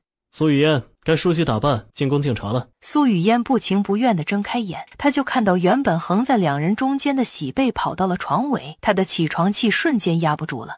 王爷，你不讲武德，竟然将我们之间的楚河汉界踢到了床尾。你今天敢踹被子，明天就敢踹我，实在是太可怕了。本宫有件事要告诉你，你之前说的救命之恩，本王打算以王府钟馗还之。但是你既然不想要执掌钟馗，那本王就折成黄金。本王命林峰和凌云从库房取5000两金锭给你，算是本王答谢你的不毒杀之恩了。谢少爷啊，不，谢王爷。王爷还真是个德才兼备、万里挑一的好男人，怪不得京都不少女子都对你芳心暗许。等你梳洗打扮完，黄金也就到了。苏雨嫣闻言二话不说地去梳洗。苏雨嫣以最快的速度闪现到江寒雨的眼前。金子呢？在屏风后。这2箱金元宝散发的金光差点闪瞎他那24K 钛合金眼。就冲王爷这格局，等你以后娶侧妃了，我来伺候她坐月子，否则这么多钱我受之有愧啊。该进宫了。太后娘娘以后多时，王爷王妃请随老奴入内。皇后娘娘一早派人来太后宫中递消息，说是身体抱恙无法出门。太后娘娘让老奴告诉王爷一声，既然皇后身体抱恙，越王殿下不必携王妃专程去给她敬茶。孙儿给皇祖母请安，愿皇祖母福寿安康。孙媳给皇祖母请安，望皇祖母福寿安康。好，茶好，心意更好。苏丫头，哀家终于从你口中听你向皇祖母了。来人，瑞王妃端庄优雅，上白纸玉镯一对，霞光锦10匹。礼毕，太后赐座。闲话片刻，江寒雨携苏雨嫣从太后那里出来。啊，困得很，回府我就补觉。江寒雨大掌握住身旁美人雪白的柔仪。宫中人多口杂，你我现在每一个动作都会传到皇祖母的耳中，同样过不了多久也会传到苏将军夫妇的耳中。既然彼此都想让亲人放心，出门在外演伉俪情深可以解决不少麻烦。江寒雨想直截了当地告诉他自己心悦他，但他能感觉到他对自己并没有男女之情，且他知道他思想前卫，他也怕从他口中听到一些不想听的话。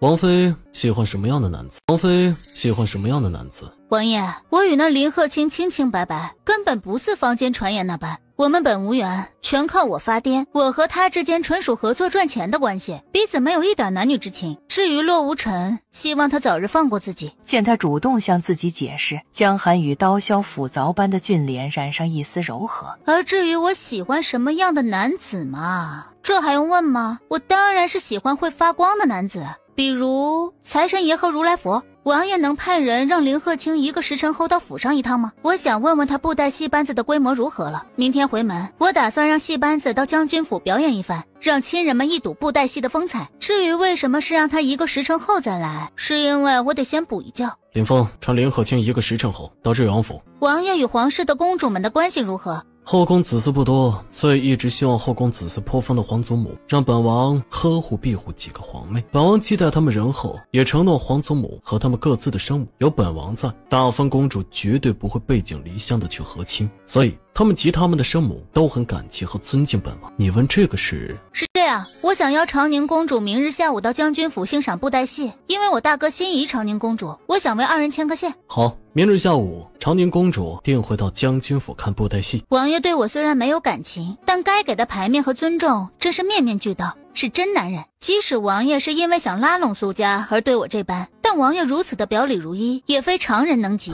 1个时辰后，臣民见过王妃。我和王爷解释过你我之间的关系了，我喊你过来呢，是想问问布袋戏的戏班子如今是什么进度。不瞒你说，我比你更先向瑞王殿下解释过我们之间的关系。展开说说。待林鹤清将江寒雨到丞相府找他一事一五一十的全说了后，苏雨嫣露出了一个地铁老爷爷看手机的表情。第一印象都差到姥姥家了，居然还能耐着性子去折流言蜚语中的桃花。你们男人啊，是真爱面子，是真在意帽子的颜色啊。爱美之心，人皆有之。王妃面赛芙蓉，我觉得王爷对你不可能平静无波。不聊这个了，说说布袋戏班子的事儿。戏班子收了很多羌州逃难而来的难民，经过杂耍摊一家的倾囊相授，如今也算是小具规模。我与杂耍摊摊主碰过几回面，将自己的一些想法和他详细沟通过。现在布袋戏有传统经典的模式，也有融入了新元素的流行模式。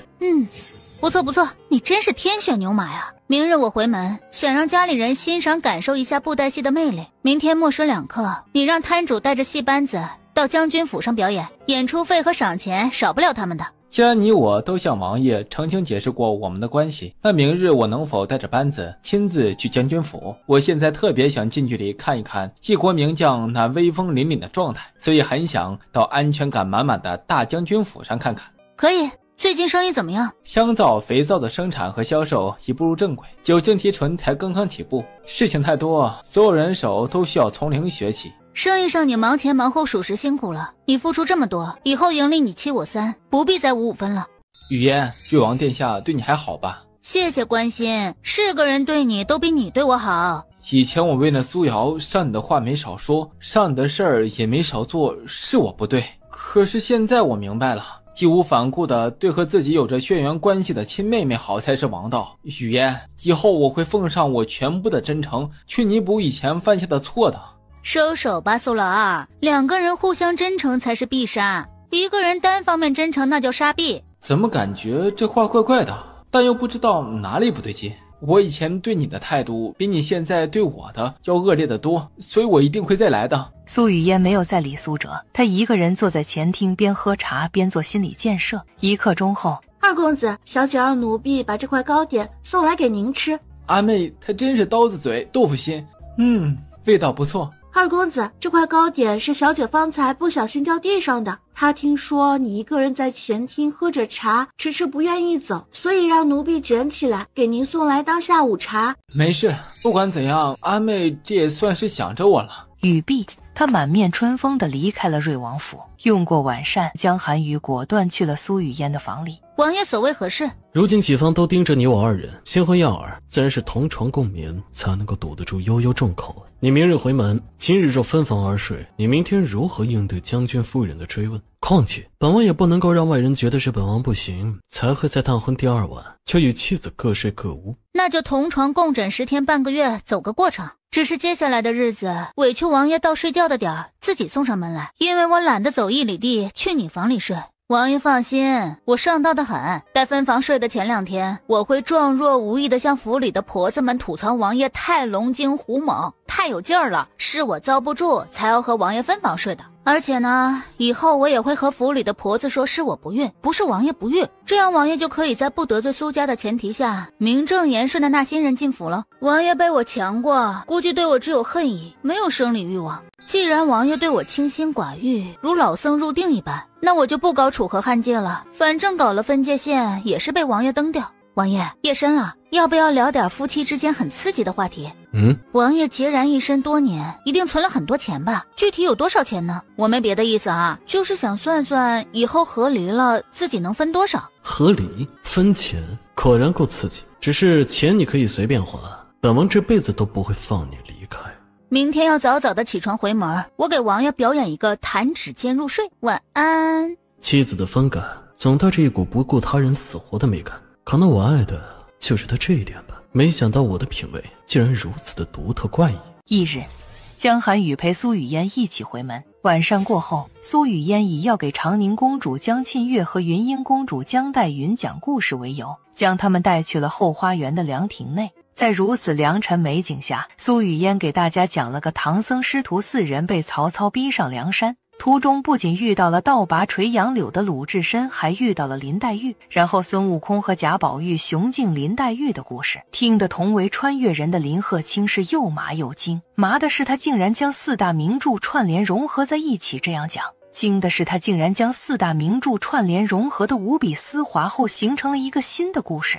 王嫂，这个结局我不能接受。取经路上，别的妖怪都想吃唐僧肉，唯有女儿国国王是真的喜欢唐僧。面对如此真挚的感情，唐僧都不开窍。没错，他不开窍是他的损失。先娶女王，再取经，不负如来不负卿才是人生赢家。对，这样才圆满。皇嫂，我觉得林黛玉和孙悟空更配。如果我是林黛玉，我肯定会义无反顾地选孙悟空。悟空武力值天花板，而且三观极正，简直太讨喜了。没想到长宁公主竟和我的眼光一样，我也喜欢孙悟空和林黛玉这对 CP， 我还给他们取了个很拉风的名字，叫雪王大圣代。雪王大圣代，不愧是你啊，小作坊下来就是猛啊！磕 CP 可以冷门，但不能邪门啊！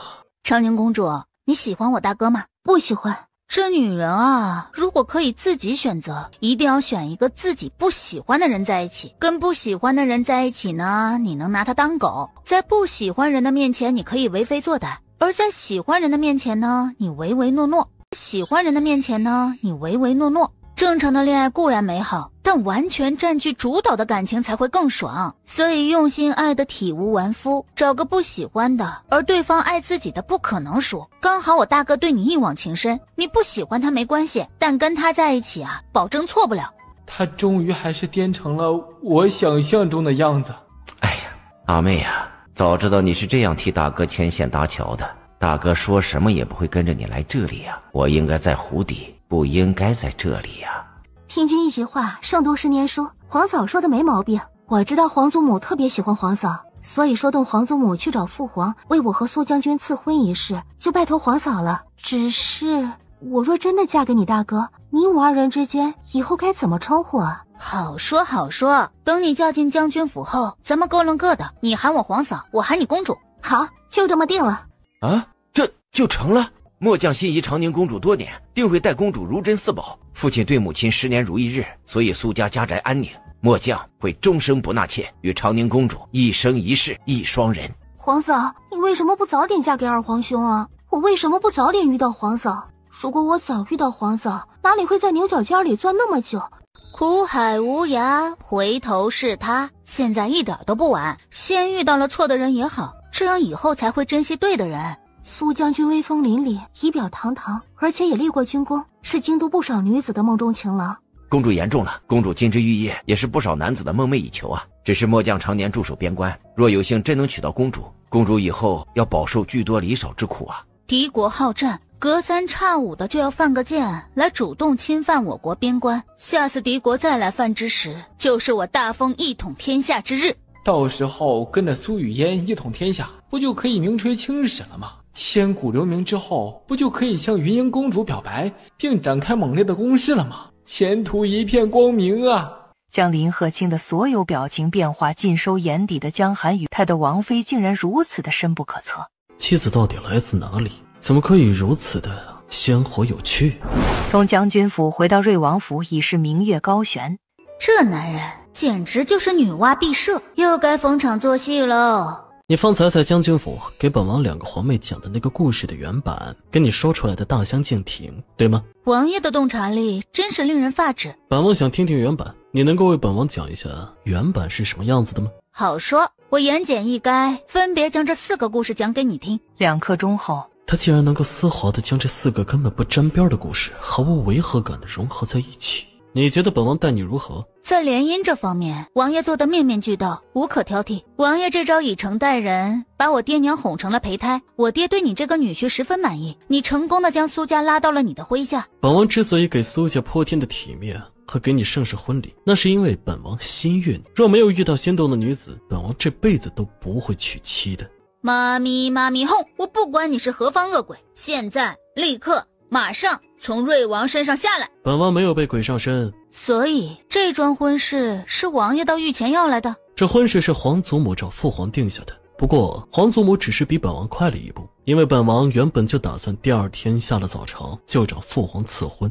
是谁曾经信誓旦旦地说，本王宁愿娶一个带2个孩子的寡妇也不会娶你的？王爷，你脸疼吗？脸疼也好过心疼。本王是个有仇必报、有爱必求的人，不会因为顾及脸面而错过了你。没想到王爷是个又倔又有病的。果然，有些人成婚在一起是因为爱情，而有些人成婚在一起则是因为病情。身为后者的我们，让令巧言令色的我都有点难评。不是，王爷喜欢我什么呀？爱我颠，爱我闹，爱我脸比城墙厚。你对本王敢吆五喝六，怎么会放过苏瑶？所以本王一直都在观察你。通过观察，本王发现你是一个人不犯你，你不犯人，而且骨子里处处善良的人。一个人对弱者的态度反映了他内里的本质。你对崔雪路见不平拔刀相助，还对杂耍摊妇女救死扶伤，给他们生路。发癫只是你的保护色，大爱才是你的真性情。王爷还知道什么？世人皆迷于心机之术，却不知至刚易折，智巧成拙。真正通悟大道之人，皆以无为之心待人，以本色示人。打明牌的人是最可怕，也是最有实力的。那些直言不讳、行事磊落者，恰似明镜照物，善恶自显。他们并非不知权谋，而是深知同频者自会相聚，易道者终将远离。玩的就是阳谋。所以你在面对太子、皇后和世家女们的时候看似无招，实则任尔千般算计，亦难破此坦荡之举。你问本王喜欢你什么？可能第一次尝到女色的本王馋你那娇软的身子，也可能本王是因为你这大智若愚、扮猪吃虎、跳脱迥于常人的性子而怦然心动。不管本王到底喜欢你什么，既然本王爱了，那就会拼尽全力。王爷有此觉悟，至少是读了10万卷书，而且馋我身子这种话就这么水灵灵的说出来了。王爷的光明磊落也着实让我惊讶。食色性也，所有龌龊的心思肯定有。你聪慧过人，本王没有必要冠冕堂皇的去掩饰。在你面前，任何掩饰和欺瞒哄骗只会令你心生戒备。既然如此，倒不如将自己所有的心思都倾吐个干净。即便你如今不喜欢我，但也不会因此而对我心生反感。没错，食色性也。该说不说，王爷和洛无尘都是顶级男色。王爷是金贵高冷派的典型代表，洛无尘是温润如玉派的典型代表。你喜欢洛无尘？那倒没有，只是初次见面时，我的确有被他惊艳到。当然，我与王爷初次见面时，也有被王爷狠狠地惊艳到。本王会让你爱上我的。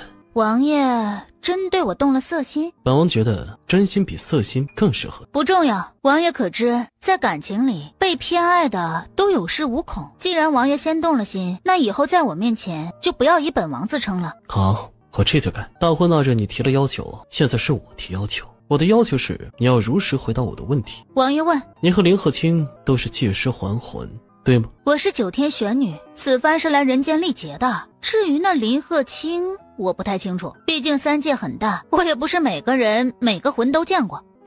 你别急，你再多编点，我不着急的。王爷真是心智如妖啊！我刚来到这里就中了魅毒，天不怕地不怕的我在王爷面前暴露了最真实的一面，被王爷猜到也就算了。你是怎么猜到林鹤清的？因为吃醋。你有婚期定下之后，我去丞相府找了他，从他那日的言行举止，今日因你的一些话而不断眼神变化及表情变化判断出来的。他背负着心悦你的名声，外人若不与他面对面交谈，并且将他在你面前的反应变化尽收眼底，是不可能察觉的。王爷这明察秋毫的本事真是无人能及呀！既然打开天窗说亮话了，那我也就直说了。王爷既然能判断出我和林鹤清是借尸还魂，必然也知道了一些事情，比如苏瑶凭空消失，以及林鹤清因我嫁给你而站对你麾下，所以我猜王爷也分析出了我有颠覆天下的能力。事实也正如你推断的那般，在这片大陆，我可以不费吹灰之力的翻手为云，覆手为雨，所以我们就相敬如宾，各自安好。我不会主动惹你以后的女人们，你也让你以后的女人们也别来自找屎吃，否则我板砖土屎拍到他死。父皇家里3000，但他不仅子嗣不丰，而且还要绞尽脑汁的去制衡各嫔妃背后家族势力，如此劳心伤神，他的后宫依旧阴气不散。且我的生母也是3妻4妾的受害者，所以我这辈子要么不娶妻，要么娶令我怦然心动之人为妻，然后与他一生一世一双人。哟，没想到王爷不仅有病，而且还是个恋爱脑。像王爷这般又俊美又痴情的，但凡是个正常女人都爱上了，只可惜我不是个正常的。你来自哪里？你可是因为在原来的世界有了喜欢的人，所以才对我无感？我来自26世纪，上一世，假如我有空去相亲，夫君肯定一大堆。上辈子搞事业太累了，这辈子我要享受当下。他竟然还想要多个夫君。王爷是真的心悦我，还是为了我背后的苏家和我绝对的实力，以及林家的资源？二者兼有，但真的心悦你占90%。在林鹤清第一次去找你后，我就满心酸涩。那时我并不知道林鹤清是借尸还魂，我和爱界所有人一样以为那林鹤清是真的对你情深似海，而且那时我也并不确定你也是借尸还魂。哦，是吗？真心占90%？我怎么感觉王爷是个为了壮大自己的势力，什么谎话都能面不改色说出口的人？心口可以不一，但身体反应骗不了人。既然王爷说心悦我，那我亲自小试牛刀一下。就我们初次见面，王爷对我的厌恶程度，若是真的对我动情，身体必然是诚实的。言落，他将红唇凑到他的耳边，咬了咬他的耳垂，并吹了口香风。王爷，这叫蜻蜓点水。他的呼吸骤然急促，喉结微微滚动，素来从容的神情出现一丝裂痕，仿佛平静的湖面被石子打破。一股电流般的战力从脊背窜上来，像是细小的火花在血液里跳跃，激得他浑身紧绷，连指尖都忍不住蜷缩起来。初次见面时，就我对王爷做的那些事儿，若王爷表里不一，打心底里厌恶我，是不会有这么强烈的感觉的。既如此，那王爷就单方面谈恋爱吧。我呢，喜欢有钱花，随便花，王爷记得投其所好就行。总有一天，我会让你爱上我。王爷开心就好，我困了，先睡为敬，王爷自便。翌日，你差个人把我画好的人体穴位图送给洛无尘。秀儿领命离去后，百无聊赖的苏雨嫣端坐在桌前，开始默写中医知识大典。夕阳西下，小姐，那些个高门贵女一边口口声声的说您不知礼义廉耻，一边自己使出浑身解数勾引瑞王殿下，好攀高枝，如此表里不一，简直令人作呕。展开说说怎么个事儿？奴婢方才上街给小姐买您爱吃的那家零嘴，看到不少难民都往城东跑去，说什么今日城东来了位貌若天仙的贵女，亲自施粥，瑞王殿下隔三差五的就会亲自到城东为难民施粥的地方看看。奴婢当即就明白，那是某个妖艳贱货故意接近瑞王殿下，并想勾引瑞王殿下呢。到了才发现，那女子是赵清堂，而且她那哪是施粥啊，她盛一碗粥看3次瑞王殿下。他以赵家的名义，在瑞王殿下往常施粥的粥棚对面明修栈道，暗度陈仓呢，真是不要脸，满嘴仁义道德，却做着臭不要脸的事儿。瞧你那义愤填膺的模样，怎么瑞王和他眉来眼去了？奴婢在现场看了好久，王爷他从始至终都没与赵清堂对视过。听了你的分析，我决定再分析分析。小姐，外面那些妖艳贱货都开始往王爷身上生扑了，您不能这么无动于衷啊！王爷是天皇贵胄，还有颜有钱，且后宅干净，所以以后大抵会有越来越多的女子打王爷的主意，怎么办啊，小姐？那风光大办？小姐，你莫要再与奴婢开玩笑了，你要有所行动才好啊！怎么个行动法？你想让我使出浑身解数的去讨瑞王欢心，让我小鸟依他，以他为天，以他为中心？秀儿，你记住，靠山山会倒，靠男人会脑残、脑瘫、脑萎缩。女人嘛，只为自己努力搞钱，不为男人丢掉尊严。秀儿啊，你以后呢，可以图男人的钱和颜，但千万别图他的真心。图男人的真心啊，是不幸的开始。1个时辰后，王爷来了。雨嫣，这是京都首饰店最贵的一套头面，你且看看喜不喜欢。若入不了你的眼，我命匠人按照你的喜好去量身定制。不用看了，既然是最贵的，那我肯定喜欢。雨嫣，我对那赵清堂无感，今天也命林峰警告他，以后离瑞王府的人和事远一点。虽然苏雨嫣压根儿就没吃醋，但无所事事的她的好奇心被勾了出来。她想试试自己与大风第一高手之间差多少。王爷定是18般武艺样样精通，才惹得赵清堂如此不顾矜持的来倒贴。坊间都说王爷是大风第一高手，所以我想与王爷切磋一下。王爷除了不要用内力之外，要真材实料的和我对打。妻子怎么可以如此与众不同？好，那便依你所言。王爷可别放水哦。语罢，他骤然出手，身形如电，一记凌厉的手刀直劈江寒雨咽喉。江寒雨侧身一让，掌风擦颈而过，同时右拳直冲他肋下。苏雨嫣腰肢轻折，竟如柳絮般飘然避开，顺势旋身，一记鞭腿横扫而去。江寒雨不避不让，猛然沉肩撞入他怀中，同时右肘一顶，逼得他踉跄后退。夫人，承让了。王爷竟然只用了37招将我拿下，果然够强。怪不得王爷是京都无数女子的梦中情郎。望着他纤细的背影，江寒雨眼中闪烁着惊讶，因为刚才的那场对弈，自己可是使出了浑身解数，而他竟然能与自己过上37招，他真是深不可测。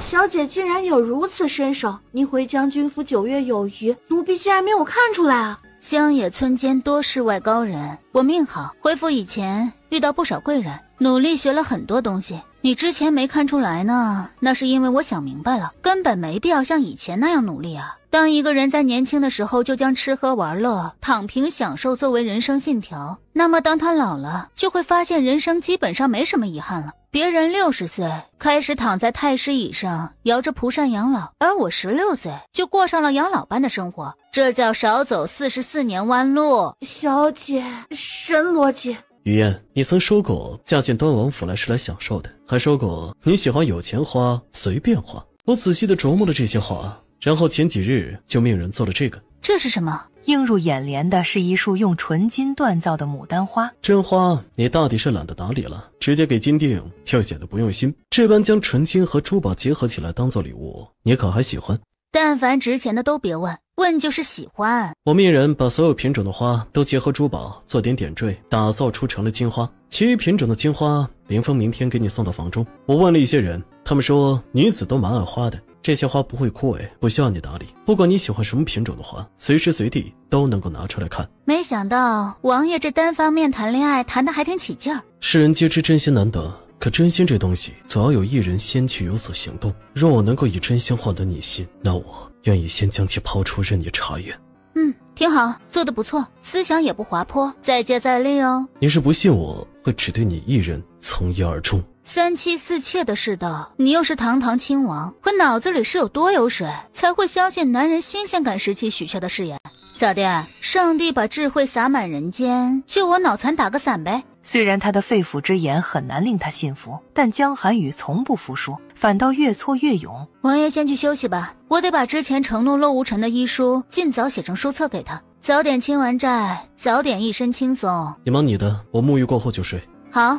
1刻钟后，雨嫣，我来找你帮个忙。什么忙？我几次征战沙场，右胸有一道触目惊心的伤疤，王妃无所不能，所以想要让王妃帮我看一看，能否将这狰狞的疤痕淡化一些。我怎么感觉王爷这是醉翁之意不在酒啊？我劝王爷不要勾引我，因为我现在正是情窦乱开的年纪。见我这副皮相能够入得了你的眼，那我也放心了。面对顶级男色，我从来不是什么经得起诱惑的好东西。怎么，再多给你看看？他好聊啊，身材聊，声音更聊，既然有这好事儿，不看白不看。好啊，这才多大点儿。雨嫣方才说什么事儿啊？王爷以为是什么啊？王爷该不会以为是脑子里有黄料，看什么都带点颜色。坦白局，我现在回答王爷方才的话，就王爷这皮相，碾压世间所有男人。只是王爷真如坊间传言那般不近女色。自亲眼看着母亲惨死的那天起，我便是沉默寡言，孤僻冷漠。这20余年，我唯一有来往的女性便是皇祖母。从我出生到现在，和我行过夫妻之礼的女子只有你。既然洁身自好的王爷主动送上门，我哪有矜持端着最后便宜其他女人的道理？就算王爷以后会往府里抬其他女人，那他们也得用我已经用过很多次的追。就在江寒雨还在因他的虎狼之词面红耳赤之时，苏雨嫣葱白的手指勾着他的亵裤，倒着往床榻走去。江寒雨每一滴血液都兴奋疯狂的乱窜，仿佛随时都会突破身体的极限。这可是王爷主动送上门来让我睡的。上次没能完全感受到王爷的体力如何，这次王爷可别让我失望哦。此时此刻，江寒雨的目光里都是露骨的欲望，他灼热的视线落在他身上，火星子一般，使他感觉有些燥热。随性而活的苏雨嫣低头吻上了他的唇，难舍难分了3个时辰后，他在他爆发之后失了声。他穿衣下榻去叫了水。雨嫣，好生歇着，等我下早朝回来帮你沐浴。筋疲力尽的苏雨嫣懒洋洋地回了个雨嫣，该起床用膳了，用了膳再睡，可好？王爷的体力是这个，倒是辛苦雨嫣了。你的嗓子还有点哑，我待会儿命府医煎一帖药送过来。不用，我有效果奇快的润喉药。饿了，吃饭。用过膳后，苏雨嫣回房补觉。落日融金之时，处理完政务的江寒雨去了苏雨嫣房里。王爷来了。是我将你吵醒了？不是，睡了一天了，2刻钟前就醒了。昨晚倒是辛苦语言了。没想到王爷的难得挺好的。的确蛮累的。下次。王爷，你知道我现在对你是什么看法吗？是何看法？以前呢，我总是男人为身外之物，可经过昨天，我觉得，而且虽然我只和王爷，但我能肯定王爷是这世界上，我可太满意了。语言，我有一事跟你说。你说。羌州旱灾严重，前些日子父皇虽然减免了羌州的赋税，并派去了一批官员前去赈灾，但效果却并不理想。如今越来越多的难民逃难到了京都，逃亡路上饿死半路的人大有人在。即使有幸活着到了京都，拖家带口的百姓靠着施粥，也只能够保证不被饿死。全国各地粮食产能都不好，加上时时刻刻都要提防敌国来犯，朝廷每年都还要花一大笔钱用在养兵上。羌州旱灾，朝廷拨款800万两赈灾，仅仅康王一个就贪污了500万两。如今国库并不充足，羌州的旱灾问题令父皇头疼不已。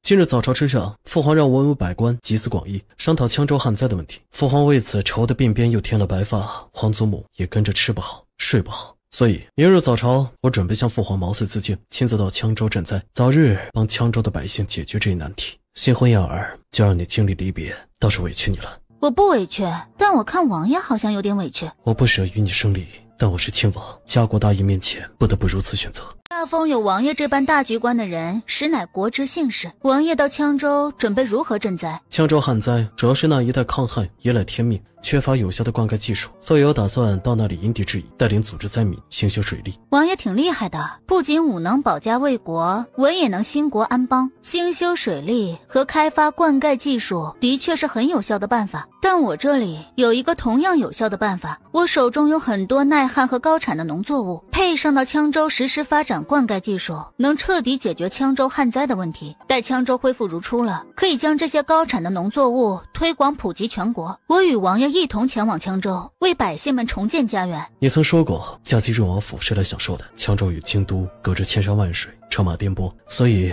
你只需将耐旱的农作物交予我，你留在王府，怎么舒服怎么来。我穿越来这里之前，是国家最优秀的特工，民族大义和家国天下是刻在骨子里的。如今我顶着端王妃的头衔，救百姓于水火之中，也是理所应当的。况且我祖父和父亲戎马一生，拼尽全力助皇家守护万里河山，站在苏家嫡女的立场，我也应该去拯救那些百姓。再者，这是有功于江山社稷的事情，做好了是可以名垂青史的。虽然我并不执着于这个，但能为忠心耿耿的苏家挣一份荣耀，我就得做。人与人相处都是相互的，一味的付出和一味的接受都不长久，而我又是个从不占任何人便宜的人，所以结合王爷给足了苏家颜面和三观极正，我此番就助家国情怀王爷赢得民心。于言，谢谢你。此番到羌州赈灾，我一定要安排下人做好万全的准备，尽量让你少吃点苦。王爷待我不薄，所以不必挂齿，王爷挂心上就行。妻子说话永远是那么的出人意料啊。好，语言对我的好，我会铭记于心的。王爷，既然要远下羌州，我明天回将军府好好陪陪爹娘。我等会儿就命管家到库房里多拿一些贵重物品，你明天回娘家带上。翌日，将军府欢声笑语了一天。天色已晚，燕儿该回去了。没事，我再陪陪父亲母亲。这一别至少几月不见，而且王爷他政务繁忙，我回去也是望着屋顶发呆。本王怕王妃等会儿走夜路不安全，所以亲自来接才放心啊。是臣夫舍不得女儿乱了规矩，还请瑞王殿下见谅。苏夫人言重了，在本王这里，王妃可以随性而活。燕儿同瑞王殿下回去吧。母亲放心，女儿会照顾好自己的。待女儿归来，第一时间回来看望母亲。本王金月王妃定会与她全部护她周全，苏将军和苏夫人大可放心。老臣多谢瑞王殿下对小女的厚爱。我并非是来催促你回家的，只是语言回娘家一天，我就魂不守舍一天。没想到王爷这单方面谈恋爱，还谈得挺有声有色。的确是有声有色，主要还是有色。王爷这么快就被我同化了？一本正经了20余年，偶尔体验一下语言口中的做人，没必要太正常，也倒挺好。语言了解你越多，就越沉沦，因为你使春花秋月都变得黯淡无光。如果你喜欢别的女人，那么你会有看走眼的风险；如果你坚定不移的喜欢我，那么恭喜你，你眼光天下第一。我从来不相信什么一见钟情，但我每次照镜子的时候都会动摇。哎呀，我这无与伦比的美貌啊！我跟你讲哦，这谈情说爱呀，就要跟长得好看的谈的，因为和长得好看的谈崩了还算战绩，如果和长得丑的谈崩了，那就是案底了。所以综上所述，你单方面的和我谈恋爱，简直赢麻了呀！和如此鲜活有趣的你过日子，这辈子都不会腻。是的，王爷的确赚大了，所以王爷要在对我热恋沉迷期间多砸点银钱给我，让我也多少赚一点。女子都爱美，所以这是我专门送给你的，为你沉鱼落雁的容颜锦上添花的。我刚在路上念到钱，现在就有了，干得漂亮呀！下次再接再厉哦。好，我以后会再接再厉的。雨嫣，今日早朝之上，我向父皇提议亲自到羌州赈灾之事了。父皇派了一个综合性的团队与我同行，由我全权调遣，其中司农处、户部和工部的官员颇多。我给他们1天的收拾时间，我们后日一早便出发羌州。羌州灾情刻不容缓，羌州灾情刻不容缓。我猜到王爷主动揽下这差事之后，会尽快出发，所以我明天1天要把之前答应给洛无尘的医学知识全部完成。下午时分，林鹤清来找你，我让人告知你去了将军府，他说他明天再来找你。雨嫣，此事过半，该睡觉了，明天再写。也好。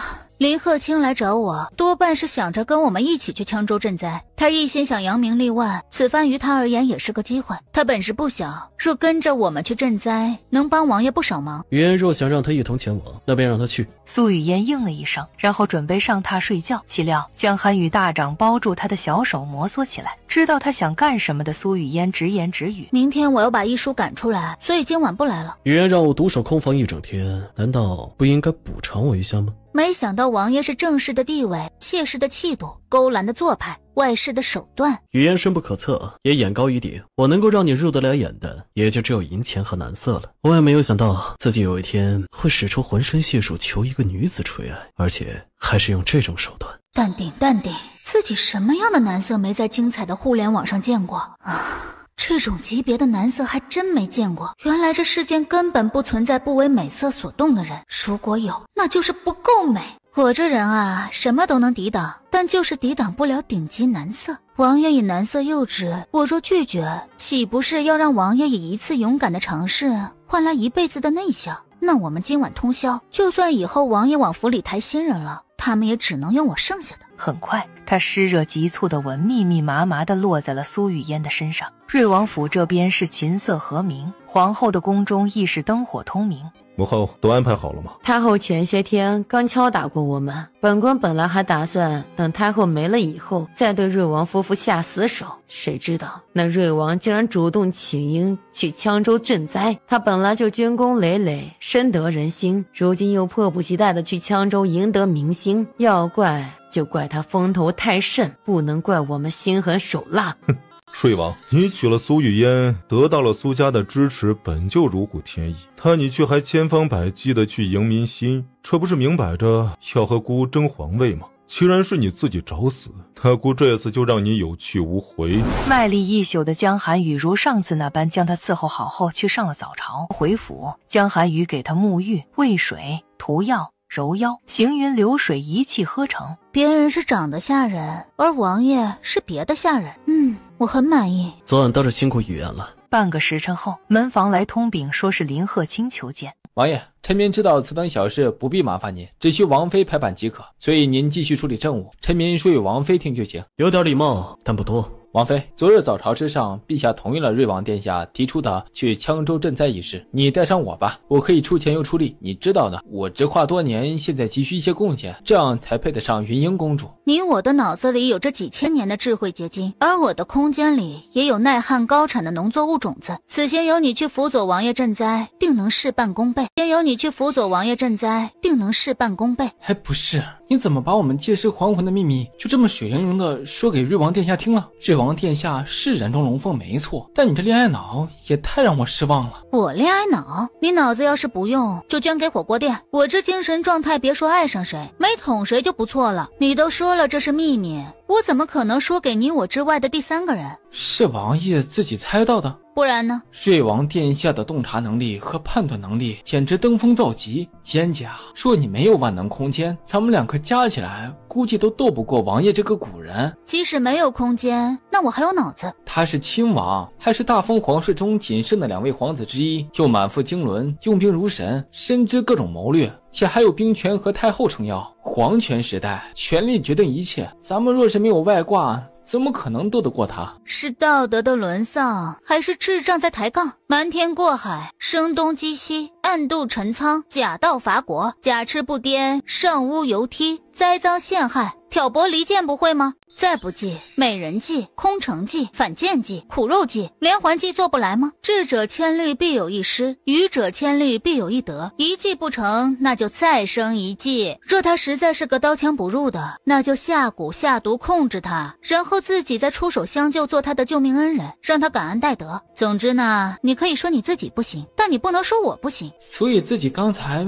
为什么要和这天下第一毒嘴理论？燕姐真乃是缺德考试满分学员，放过我吧，我这智障以后再也不敢和你抬杠了。行了，不跟你贫了，我们明天一早出发羌州，你回去收拾东西。得嘞。王爷，长宁公主和云英公主求见。带他们进来。皇嫂，我和皇姐也要随你们一起去羌州赈灾。我们2个昨天到皇祖母那里缠了她1天，在我们的软磨硬泡下，皇祖母最终同意了我们随皇兄皇嫂一起去羌州。羌州一行会吃不少苦，给我一个带你们去的理由。羌州偏远荒芜，你带上我们，路上可以大饱口福哦。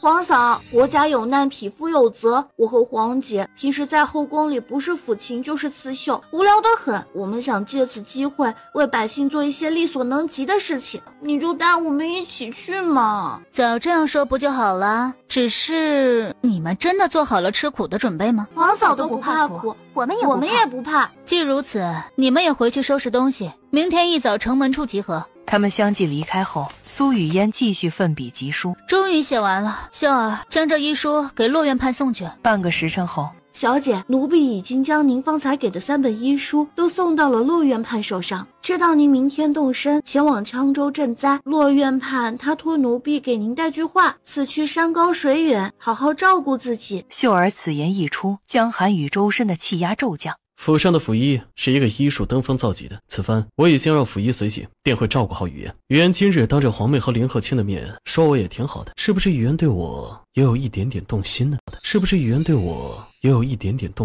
哦，这个问题嘛。好，雨嫣，回答我。我铁石心肠，还没对王爷走心。其实若不是赐婚，我这辈子都不打算嫁人。不过眼下我们既然已经喜结连理，受王爷10年如一日的对我好，并且不往府里抬人，我可以和王爷一直做夫妻。但王爷往府里抬人那日，那必定是我们和离之时。王爷曾向我许诺过，这辈子只和我比翼双飞。所以到时若是王爷出尔反尔，那么和离之后，我会把瑞王府的库房搬空，作为你对我的补偿。君子一言，驷马难追，我绝对不会做出出尔反尔之事。雨嫣现在对我无感没有关系，我会努力让雨嫣爱上我。就喜欢王爷这种没苦硬吃的倔驴状态。翌日一早，瑞王殿下，臣女听闻您要远赴羌州赈灾，所以特地到庙里为您求了平安符。赵清堂，本王妃还站在这里，你就敢贴脸勾引？你好歹在本王妃不在场的时候才对着瑞王发骚啊！既然你故意让本王妃难堪，那就别怪本王妃打开天窗说脏话。臣女知道瑞王殿下对王妃宠爱有加，臣女不仅不会争风吃醋，还会伏低作小，以后定会和瑞王府后院的所有女人们和平共处。赵姑娘真是人面不知何处去啊！王妃曾经也高调示爱过，现在有何理由说臣女不要脸？王妃只许州官放火，不许百姓点灯吗？瑞王妃，你凭什么打人？我知道你很生气，但你先别生气。我看似是打了你，实则是在帮你。少歪理邪说，你竟因为善妒而不顾身份的打朝廷命官之女，身为亲王妃如此善妒，成何体统？对啊，我就是善妒。瑞王是我一个人的，我不会和任何人共享男人，所以我会平等的毒打以后每一个嫁进瑞王府的女人，而且是1天打3顿。我看你一门心思的想嫁进瑞王府，刚才是在帮你提前适应瑞王府的后庭生活。怎么会有女子会承认自己善妒？瑞王殿下，臣女爱慕您有什么错呢？何以沦落到要挨打的地步？你想嫁给本王，自臣女几年前见到瑞王殿下的第一眼起，就深深的爱上了殿下。如今几年过去了，臣女依旧对瑞王殿下一往情深，所以臣女就算是嫁给殿下做妾，都心满意足。既然你这么喜欢给人做妾，那待本王从羌州赈灾回来，就给你寻一门大户人家的贵妾当当。你若不想嫁入世家当妾，本王从羌州回京之前，把自己嫁了。这家伙太损了啊！不好意思，我这人呢一般不笑场，除非真的忍不住。瑞王殿下怎么可以如此对待臣女？本王娶妻纳妾开枝散叶，这种私事岂有你来指手画脚？再有下次，本王割了你的舌头。夫人，我们出发吧。扶本王飞上马车。是，夫人。赵清堂，你放心，我不会眼睁睁看着你给人做妾的，我会闭上眼的。语言，以前是二哥亏欠你太多了，以后任何人欺负你，二哥都会义无反顾的替你讨回公道。此行山高水远，你路上小心点。哦，原来不干人事的苏老二洗干净改刀，下油锅炸至两面金黄，如此回炉重造一下，也还是让人喜欢不起来。阿妹肯理我就好，怕就怕你不理我。阿妹看你还愿意数落我，我也就放心了。王爷，出发吧。于言，我这辈子只要你一个。好的好的，王爷开心就好。妻子太过清醒且有主见，可这以男色诱之和以银钱悦之的路子任重而道远。一行人行至人烟稀少的密林，太近了，不对劲。这些年，皇后为了给太子扫除障碍，残害了多少皇室血脉，而太子前些日子也急着找我毒杀你。他们母子二人既然对王爷动了杀心，那么我猜他们肯定不会放过王爷这次远赴羌州的机会。早就料到皇后母子会安排人在途中除掉我，所以我也做了万全的准备。我若不能护你无虞，怎敢让你陪我一起去羌州？江寒雨话音刚落，四面八方传来了一阵脚步声。王爷，死士现身了，死士现身了。嚯，这么多人，六大门派围攻光明顶吗？这是我们一行人的身手都登峰造极，且这十方阵阵法需这些人同修10年方能成事，一旦发动，如天罗地网。瑞王此番带着几个手无缚鸡之力的拖油瓶，和送死没什么区别。江寒雨冷笑一声，唇中吐出一句和本王护好车里的王妃后，他身影如幻地率先冲向死士。江寒雨剑走游龙，招式快很准，剑光如匹练横扫，速度之快让人目不暇接。语言是在车上等得不耐烦了吗？这批死士身手不凡，难缠了点，让你久等了。穿过这片树林就到云来镇了。累了吧？怎么不等我来助你一臂之力呢？语言肯长途跋涉陪我到羌州，我就已经倍感亏欠语言了，所以其余的事情我又怎舍得你受累呢？往后余生，不管遇到多少突发情况，我都会像今日一样护语言无虞。坐了一天马车，等下到客栈得好好歇一歇。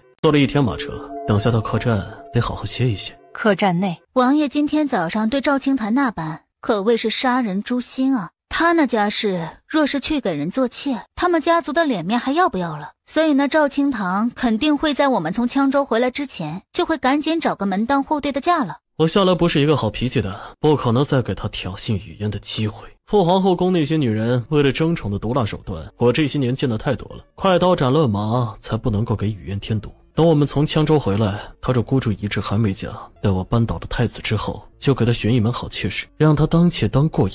没想到王爷和我一样缺德，这个世上竟有和我如此同频共振之人，这叫不是一家人，不进一家门，一个染缸出不了两种色。王爷，你要的东西到了，看看是否喜欢。打开盖子，一柄做工精美的缂丝团扇映入眼帘。这柄葛丝团扇乃是特制，以通经断尾古法，耗时多日方成。王爷日理万机，以后别忘了继续挖空心思的讨我欢心哦。还以为你会说以后不必挖空心思了呢。我从小就很羡慕爹疼娘爱的家庭，如今我有了家，定会用心经营。语言，我会千方百计的宠着你，把你宠成孩子。好的，王爷可要牢牢记住你说的话，可不许食言哦。语言，现在才亥时一刻。王爷每次送完我价值连城的礼物之后就想做，怎么说呢，就很像嫖资。我想当世界首富，羌州一趟，我打算和林鹤清再合作做一点其他生意。明天我打算和林鹤清聊聊发展其他生意的事宜，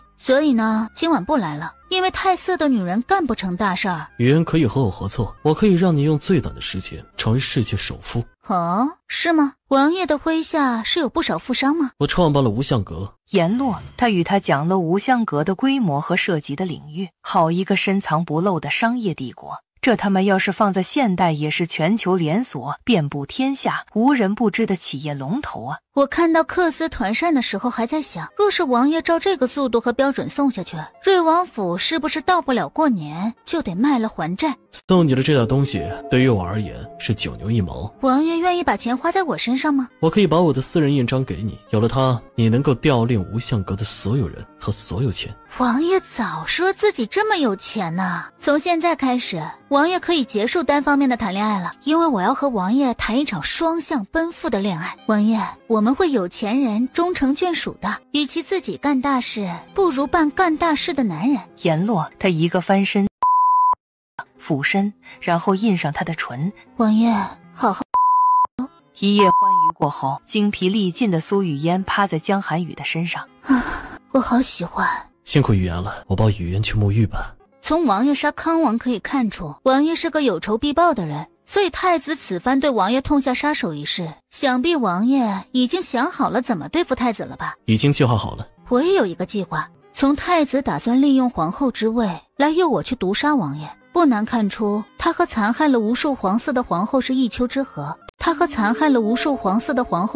之貉。他这种人定然还做过很多见不得光的丧尽天良的事情。太子乃一国储君，于人前必定是要树立一个泽破苍生的正面形象，所以于太子而言，直接送他下地狱，没有让他身败名裂，遗臭万年痛苦。王爷心智如妖，这些年手中肯定掌握了不少太子的把柄。那我们先这样，然后再这样，最后再这样。雨嫣的计划比凌迟处死还狠，真是得罪谁都不能够得罪雨嫣呢。我都将我的计划和盘托出了，那现在王爷也把你原本的计划说与我听听。江寒雨闻言，一五一十地将自己的计划说与苏雨嫣听，部署周密，环环相扣，算无一策。关键是真狠啊，这和抽筋扒皮有什么区别？原来一个被窝里睡不出两种人啊。幸好你和我是同一条船上的，不然单单与你这蔫坏腹黑的小狐狸斗智斗勇都吃不消啊。我这计划呢，只适用于太子这种有勇无谋的坏种。若我的对手是王爷，我会选择直接用实力碾压，因为与王爷这样的聪明人斗智斗勇太耗费时间和精力，不是权谋斗不起，省事儿更有性价比。雨嫣，余生有你相伴，不羡鸳鸯不羡仙的。王爷这样想是对的，继续保持哦。谁喜欢我，那真是他8辈子修来的福气。雨嫣昨晚不是说要与我谈一场双向奔赴的恋爱吗？怎么不深情款款的回一句我也不羡鸳鸯不羡仙？我是说过这话，但我目前还没进入状态嘛。谨遵夫人教诲。是王爷几次向我承诺此生只要我一人的，若王爷以后食言了，那我就把王爷的心脏挖出来泡酒。喜欢才会有占有欲，雨嫣这般说，可是对我有了些许喜欢。挺喜欢王爷的身体和钱的，王爷怎么可以如此俊美，让我现在满心满眼都是你那雄厚的家底。和你这种妙人过日子，一辈子都不会枯燥乏味。我会将俘获雨嫣的芳心作为人生信条的。这是我的私印，拿着它，你也可以调令无相阁的任何人和所有钱财。我爱享受，不爱操心，我只用将王爷训得服服帖帖就行，所以这私印我就不拿了。敌国好战，下次敌国来犯，我让王爷见识一下什么叫以一己之力打服一个国。我想要的会凭自己的本事得到。我当初娶你是因为我对你动了心，而不是将你视为助理或棋子。雨嫣，娶了你我就有了家，我很在乎我们的家，所以我愿意在你的手掌之中。大风就剩下王爷和太子了，等太子倒台以后，王爷是怎么打算的？雨嫣想当皇后吗？怎么，若我想当皇后，王爷才准备当皇帝？我无心地位，那是至高无上的权利，但也是沉重的枷锁。天下太平之时，我是闲散富贵王爷；狼烟四起之时，我会挺身而出，保家卫国。人生短短几十年，我的想法一直都是娶自己喜欢的女子为妻，然后好好经营我的小家。而现在我如愿以偿了，所以我会把重心放在心上人的身上。若雨嫣想当皇后，我可以让步。在我这儿，当心动遇上原则，就会无限破例。没想到王爷与我真的挺同频共振的。我不想当皇后，不想被那宫墙束缚一生，既然我们都不想被困于皇宫，那等太子倒台之后，王爷就去劝父皇再生几胎。父皇才50多岁，正是奋斗事业和开枝散叶的好年纪。我有真理在手，以后小皇帝不敢造次半分。我不想当皇帝，也不想要当摄政王，我想让我们的孩子当皇帝。雨嫣，从羌州回京都之后，我们要个孩子吧。翻云覆雨可以，生孩子不考虑哈。10月怀胎的罪，我遭不了一点。总有一天雨嫣会改变主意，生个我们的孩子的。如果真有那么一天，那就是真有了。好啦，孩子的话题到此结束，饿了要吃饭。皇嫂，待会儿我能和你们同乘一辆马车吗？我想听皇嫂讲故事。皇嫂上次在将军府给讲的那个故事实在太精彩了。不能，你皇嫂有事。乘车赶路能有什么事儿啊？路上我得好好休息，因为晚上到客栈还要睡觉呀。江黛云脑袋嗡嗡的。昨晚一夜未眠，雨嫣今天好好休息吧。王爷昨天黄昏与一众死士全力厮杀，晚上又与我一整夜，也累到极限了吧？王爷也好好休息一下。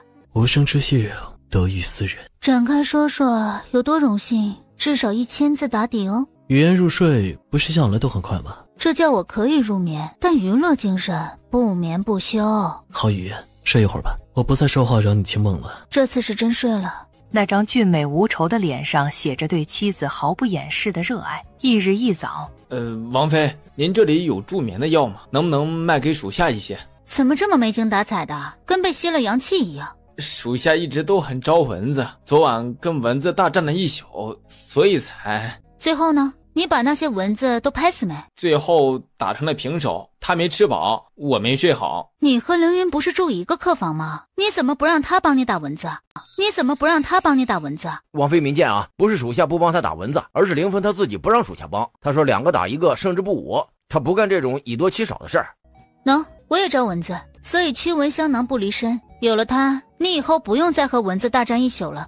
属下谢王妃。3日后，众人进入羌州地界，烈日如炉，炙烤着皲裂的大地。禾苗早已枯黄萎缩，蔫巴巴地耷拉着脑袋。农人蹲在田边，粗糙的手指抚过干硬的土块，眼神空洞而绝望。王爷，该治一治这些居庙堂之高却不忧国忧民的杜虫了。我和雨嫣的想法一致，微臣恭迎瑞王殿下。进入羌州的地界之后，本王一路走来民不聊生，你们之中有工部、户部、司农处等各部门的官员。父皇早就派你们来这里赈灾，但你们到这儿都一跃有余，每天除了给灾民们发一些粮食，确保他们不被饿死之外，却没有什么实质性的进展。怎么，父皇是让你们来混日子的吗？微臣不敢。不敢？可有将修建水渠和堤坝的图纸跟方案制定出来？若接下来的日子你们还是这种态度，你们的乌纱帽不仅不保，库房也得全部充公。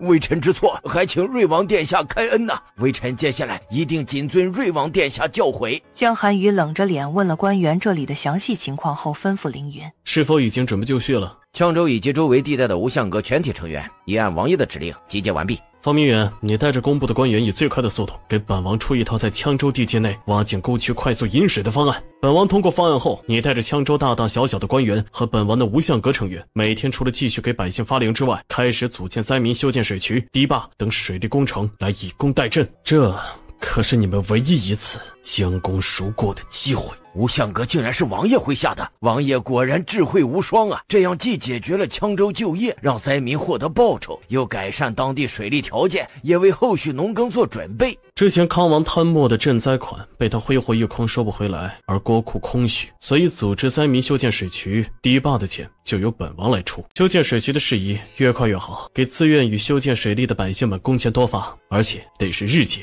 我大封有王爷，实乃是国之幸事。王爷、王妃，组织灾民修建水渠、堤坝等水利工程事宜，由我和工部的官员结合并制定水源选择和工程类型吧。单凭房远明和几个工部官员的修建水渠方案，未必能一次通过王爷的审查。灾情严重，时间紧迫，若由林鹤清结合羌州舆图主导制定方案，王爷可以放120个心。水源引水有河流引水、湖泊与地下水、坡塘蓄水、等几种方式。羌州水利工程该如何规划实施？首先要考察地形，然后因地制宜，这是一项大工程。本王会吩咐无相阁的人全力辅佐你。王爷不仅熟谙兵法谋略、经商之道，竟然还懂各种治国之道，简直是六边形战神。一连6天的舟车劳顿，倒是辛苦于言了。我先送你回房休息，然后我到府衙的办公区域，根据羌州的舆图安排开展其他的工作。羌州民不聊生，百姓水深火热，我怎么睡得着？王爷去忙，我带着万香楼追随我的那批女子们去安抚一下百姓。王爷的无相阁不是什么领域都涉及吗？我需要王爷的无相阁辅助我一臂之力。好，我这就去安排。1刻钟后，王妃，这是吴痕，是羌州一带所有无相阁的总指挥。属下参见王妃，请王妃示下。无相阁涉及所有领域，且麾下成员颇多。我现在需要你用最快的速度给我送来一批食材。我和王爷在羌州待1天，你每天都得给我这里送一批食材。这10万两你先拿着，后续不够我再给。回王妃的话，王爷早些日子就已经通知所有无相阁，以后无相阁多了位主子，让无相阁所有成员除了听命王爷之外，也要全部听命于王妃。无相阁所有的银钱由专门的人每月清点过后，都要随着账册交给王爷和王妃的，属下不能再收主子的钱。王爷还特意吩咐过所有人，无相阁的所有银钱，王妃都可以随时收取和随意支配。苏雨嫣心中生出一丝甜意，即使自己没要他的私印，但他言出必行，私下竟然真的将无相阁的所有身家由自己随意支配。好，我知道了，你去准备食材吧。秀儿，你和林峰现在就到坊间，让百姓们互相转告，自即日起，家家户户都可以来府衙吃饭，1天3顿饭都管。顺便在坊间招募200个会烧饭的婆子来，每做3顿饭工钱为1两银子，且工钱日结。凌峰，把消息放出去后，问王爷要些人手，开始在府衙附近搭建简易大棚，准备接纳一会儿来这里吃饭的难民。是，小姐。属下这就去办。暮色四合，羌州府衙门外聚集了许多百姓。瑞王殿下恤民间疾苦，主动请缨不远万里的羌州，出钱又出力，扶危济困，是朝廷治理不严，导致拨给你们的赈灾款被康王贪没了1多半，你们这几个月受苦了。乡亲们，府衙周边搭建了多个简易大棚，自即日起，只要我和瑞王在羌州待1天，就管你们1天的饭。晚膳之后，江寒雨一脸的心疼。雨嫣不远万里陪我来羌州赈灾，本就是舟车劳顿，今日刚到羌州地界，一刻也没停歇，就忙前忙后，还打着我的名义为我赚民心。雨嫣，我欠你的实在是太多了。我们来羌州救百姓于水火是真，帮王爷赢得民心，好刺激太子，让他坐不住也是真。况且王爷言出必行，虽然我没要王爷的私印，但王爷通知了无相阁所有人，以后银钱任我支取挥霍，人与人之间都是相互的。王爷先掏出真心供我检验，我回报1、2，理所应当。我方才跟王爷说的，明天在羌州增设6个为百姓供饭点的方案，王爷明天找人实施起来。明天一早，我将安排人去实施落实。累了1天了，我为雨嫣沐浴，将雨嫣哄睡着之后，我便把其他的方案也赶制出来，尽快落实。王爷，通过让2天饿5顿的百姓们以后顿顿都吃饱饭的方式赢得民心只是小试牛刀，眼下我能让王爷成为全羌州人民的神明和整个大封的承运之体，王爷有兴趣吗？承运之体即天命承运，带着浓浓的政治隐喻，这会让我与国家福祉直接绑定，成为活着的祥瑞。雨嫣如何能做到这个？这会让我与国家福祉直接绑定，成为活着的祥瑞。雨嫣如何能做到这个？既然我们报复太子的计划是通过王爷既得军心又得民心，从而让他坐立不安、自乱阵脚，那我们就玩把大的，把声势造到最大。雨嫣是想要通过人工降雨而让我成为国真作祥，是吗？王爷真是智冠群伦，竟然连这都能猜到。自林鹤清着手开始经商，短短1月有余就赚得盆满钵满，由此可见他能力不凡。要他顶着丞相之子的身份却唯你马首是瞻，更加说明你深不可测。是的，我可以通过人工降雨的方式让百姓相信王爷安则国泰，王爷兴则民安，将王爷的个人命运与国家祥瑞深度捆绑，从而最大化的让太子气急败坏。雨嫣竟然如此无所不能。人工降雨是通过科学手段干预云层，促使云中的水汽凝结、增大并降落到地面的技术，其核心原理是向云中散播催化器，加速降水的形成。王爷准备好大开眼界了吗？准备好了。王爷准备好大开眼界了吗？准备好了。商定好计划，江寒雨骑着高头大马，载着苏雨嫣驶到城外很远的一片深山老林中，登上城郊最高的山脉。苏雨嫣小手一挥，将空间里的便携式碘化银燃烧炉移了出来。仅凭它就可以天降大雨？我之前的世界虽然科技高度发达，但代价是生态环境遭到严重破坏，多地连年不降雨很是常见，所以人工降雨技术普遍又成熟。王爷，看好了，可别眨眼哦。言落，他迅速组装好设备，然后点燃焰条，点化银烟雾顺着山峰盘旋而上，直冲云霄，窜入云层。好了，我们回吧。一炷香过后就会天降大雨。江寒雨带着他刚下到山脚下，起风了。这是催化剂扩散成功，云层过冷水含量达标。走吧，马上要下瓢泼大雨了。我们得在下雨之前赶回去。长见识了吧，古代人？的确长见识了。古人的智慧是毋庸置疑的，但几千年后，现代人的科学技术也是值得称赞的。语言身手不错，路见不平，心有大爱，也深谙治国之道。面对任何人的恶意，动动手指都能够让对方生不如死，还会医术等各项技能，也是名副其实的六边形战士。王爷其实是真的强，我脑中有着几千年的智慧，在不使用外挂的情况下，才和王爷在同一个水平上。语言，我现在特别感谢因不想沦为砧板上的鱼肉而从小不断变强的自己。既然我很强大，那语言对我有一点动心吗？哪怕是一点点。说实话，当我今天从无痕口中得知我可以随时随意支取无相阁的所有钱财时，有被感动到。感情都是初见乍欢，心动脸红。在这个三妻四妾的时代，爱情基本上都是10文9杯，所以呢，我就先用肾和王爷谈着。王爷别灰心，我慕强，因为爱比自己强的才有意思。既然你我都是六边形战士，那我们绝非良配，而是天仙配。所以呢，王爷要坚信，总有一天我会爱上王爷的。我把全部身家拱手奉给雨嫣了，雨嫣却还没有进入与我谈双向奔赴恋爱的状态。人都在王爷身边，王爷还怕得不到我的心吗？王爷，男人可不能说自己不行哦。雨嫣画的饼可真是越来越圆了呀。这算什么？回头呢，我再去印度深造一下，他们画的饼还会飞呢。雨嫣，只要你在我身边，我就会拼尽全力奉上我全部的爱。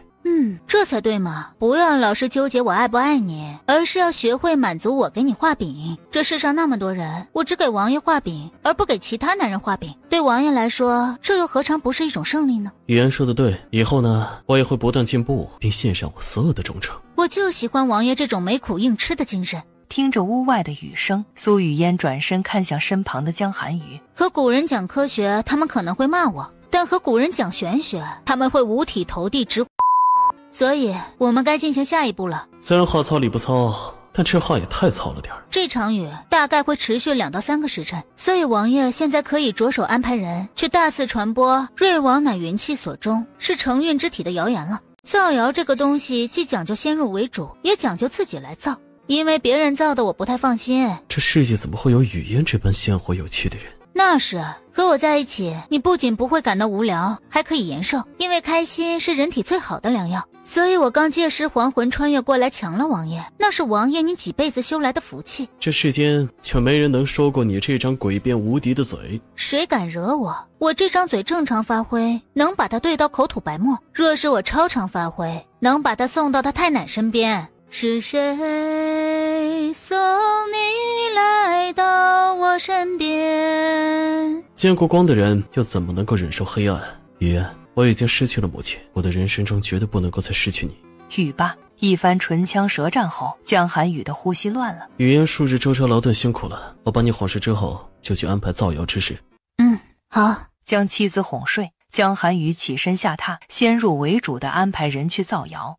秀儿，外面怎么了？小姐，羌州府衙里现在挤满了百姓，他们现在集体对着瑞王殿下跪拜高呼呢。百姓们说，羌州9月没下一滴雨，而瑞王殿下昨天一到就下了暴雨，说瑞王殿下是国之祥瑞，是天命所归。你还别说，羌州9个月没下一滴雨，而二皇兄抵达羌州的当天就天降大雨，还真是国祚真祥。原来这么多年，二皇兄多次击退于衡国的铁骑，也有天命护体的因素啊。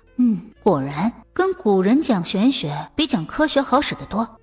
有道理，王爷还真是国之祥瑞啊。临近中午，王爷回来了。羌州的百姓现在视我为神的使者，语嫣这一番操作直接让瑞王这个封号实至名归啊！谢谢你了，语嫣。我不接受口头言谢，王爷用体力做一些让我快乐的事情。都依雨嫣的，只要雨嫣想，我必然奉陪到底。王爷对我这么有求必应，我就喜欢看王爷脸红耳朵红的模样。王爷那引人犯罪的颜值，附上一层粉红的样子，可真是风情万种啊！雨嫣喜欢就好。今天上午和下午，我策马绕着羌州好好的观察了一番，现在正在结合羌州的舆图，仔细的推演着林鹤清制定的水利工程实施计划。林鹤清大才，如此周密详细的计划，只有一处需要稍作修改，就可以安排人立马开始施工了。身体是首要的，王爷可以忙得脚不沾地，但是一日三餐和基本的睡眠时长必须得有所保证，因为在我这里没有守寡一说，只有升官发财死相公一说。我还没有爱够语言，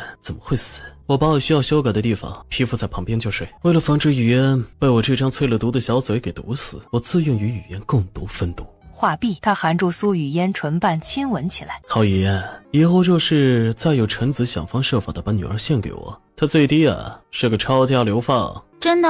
若我以后天妃纳妾，语言就用这削铁如泥的匕首把我的心生剖出来。哎呀，王爷说话就说话，怎么还递匕首过来，让人怪不好意思拒绝的。语言的吃味是不是意味着对我有一点点动心了呢？你自己琢磨。王爷待会儿安排人到最近的近郊田开垦出1亩地，午膳过后，我教农户们种土豆、地瓜等抗旱高产农作物。语言竟然会种植农作物？我原来的世界生态环境遭到严重破坏，市面上的蔬菜大多不健康，所以我专门找人教过我种植农作物。我的空间有一片种植区，里面的农作物都是我自己种的。好，我这就去安排人到近郊田开垦出1亩田地，水利工程方案已经敲定了。我等下召集羌州的所有官员，给他们划分片区和部署任务，分工明确之后就能够开工了。晌午时分，语言，近郊田已经按你所说的开垦出了1亩地。关于羌州挖沟建渠的水利工程事宜，已经分工到了羌州的每一个官员身上，他们下午就会按照计划开始施工了。我就喜欢王爷这种多才多艺的男人，暖暖的，很贴心。财富的财，亿万的亿，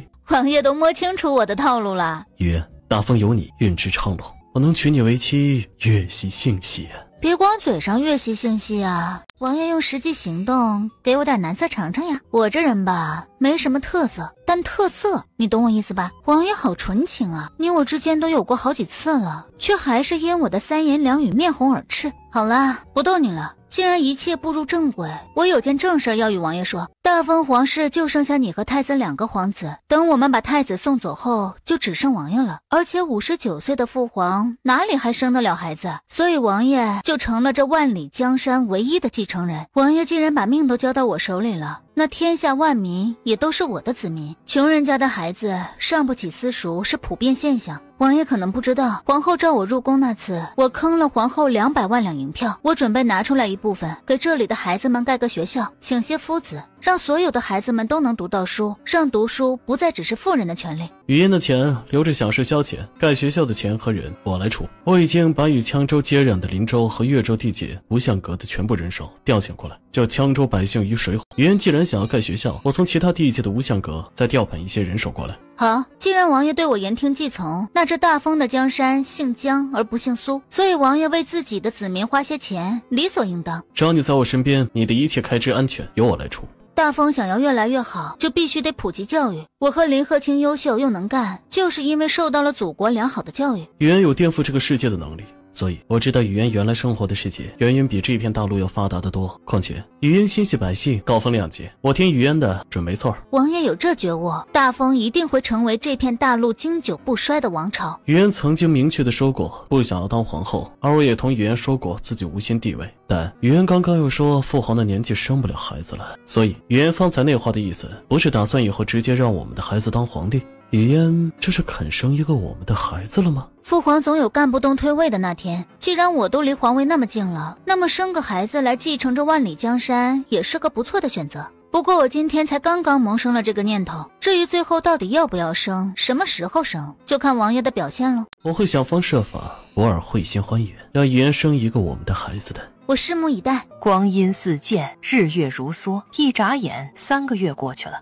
如今羌州的水利工程已进度过大半，8所学校的地基也都打好了。这天夜幕降临，我之前建立后兵，给父皇帝折子罢免了羌州刺史之后，这3个月来，羌州这边的大大小小的官员不仅都服从了安排，埋头苦干，还天天披星戴月，早出晚归的。我准备调几个无相阁的统领来带我监工验收，然后我们启程回京。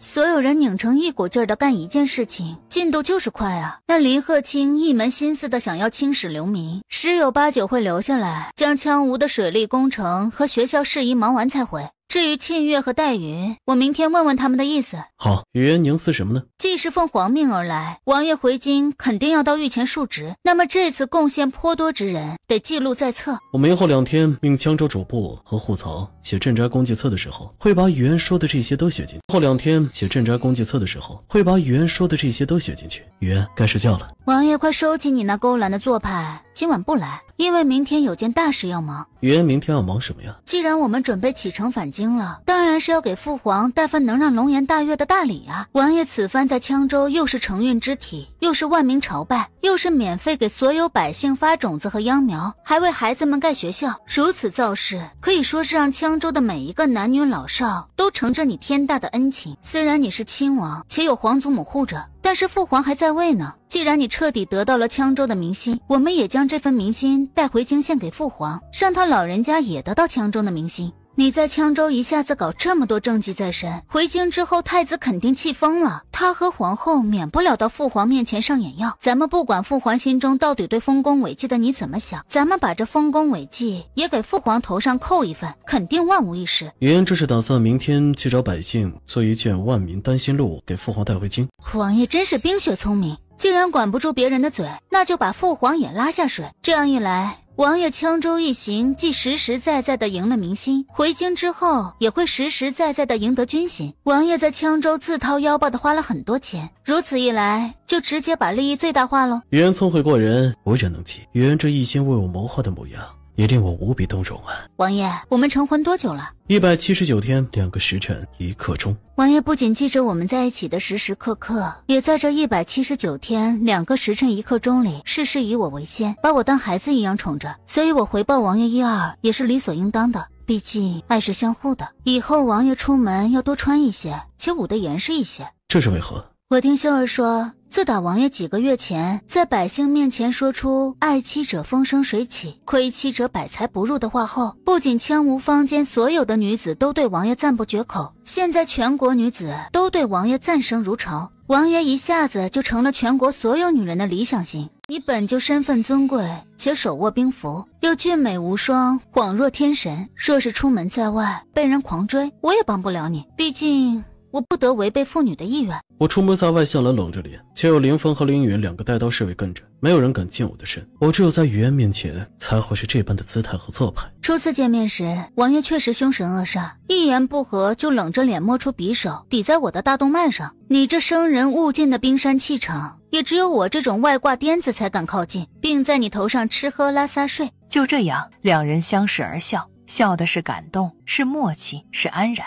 乡亲们，耽误大家一些时间，我有几句话要说。如今羌州种的全是生机勃勃的农作物，羌州每个县也都多了很多沟渠。既然羌州已不再是我和瑞王来时的满目疮痍，那我们也打算回京复命了。王妃和瑞王殿下的大恩大德，我等还没回报一二，你们就要返京了。你们好好的活下去就是最好的感谢。接下来我给乡亲们解释一下，自羌州爆发旱灾后，父皇先是减免了羌州3年的赋税，然后又给羌州拨了很多银钱。父皇得知康王贪没了1半多赈灾款后，又立即派了一批京都官员为钦差大臣前来羌州帮助百姓们。乡亲们，一国之君能做这么多，说明父皇的心里面是真的有你们。至于康王和官员们的不作为，不是父皇能预判得了的。但荆州的官员来羌州数日，但灾情却未有丝毫好转，父皇就知道这批官员定是不作为，遂父皇派了瑞王亲自前来羌州救百姓们于水火。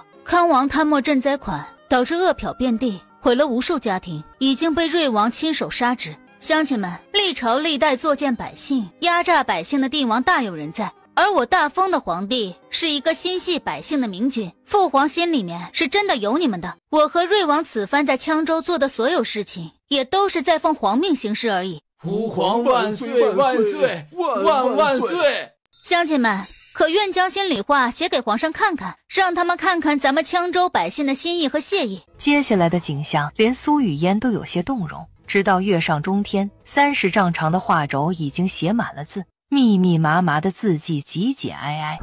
7日后的傍晚，瑞王府，王爷、王妃，你们可算回来了，这样我们就有干不完的活儿了。你是朝哪个方向磕的头？买到这么多热爱劳动的死气下人？下人们从来没见王爷笑过，但自从王妃您嫁进王府之后，王爷笑了，所以大家伙一个个干劲十足。且王妃您不在府中这3个多月，府里好生清冷。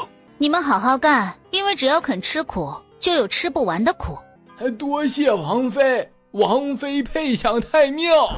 5日后，下了早朝的江寒雨亲自上街去给苏雨嫣买了一些她平时爱吃的零嘴后才回府，连续唤了她好几声。苏雨嫣依旧懒洋洋的不愿睁眼，想起妻子昨天也是这般模样，一个振奋人心的猜测涌上江寒雨心头。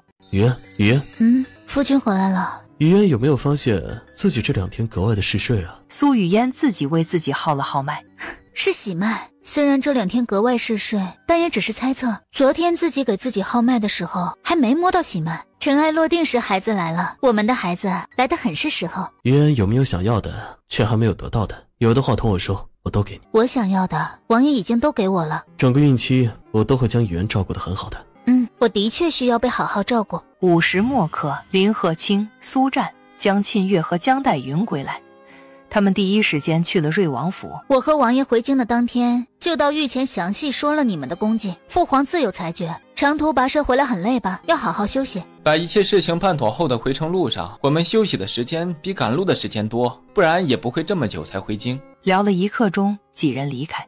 翌日，皇帝在宫中设了庆功宴，四海归一，天下静平。接来诸位爱卿鞠躬尽瘁。今日之功，非朕一人之功；今日之功，非朕一人之功，乃众卿之功，天下万民之功。奉天承运，皇帝诏曰：丞相之子林鹤清才识胆略俱佳，赐爵靖安侯，世袭罔替，赠10亿1千户，赏黄金1000两，锦缎白皮。骠骑将军苏湛功勋卓著，加封为镇西侯，赐丹书铁券，世袭罔替，赠10亿1千户，赏黄金1000两。长安公主江沁月聪慧过人，赠汤沐邑5000户，赠东海夜明珠10壶，珊瑚树1对。云英公主江黛云智勇双全，赠汤沐邑500户，赠月光锦50匹，云纹锦50匹。儿臣领旨，谢陛下隆恩。待起身后，苏湛并未即刻退下。陛下，臣苏湛一介武夫，蒙天恩浩荡，赐死殊荣，然臣斗胆另求一恩典。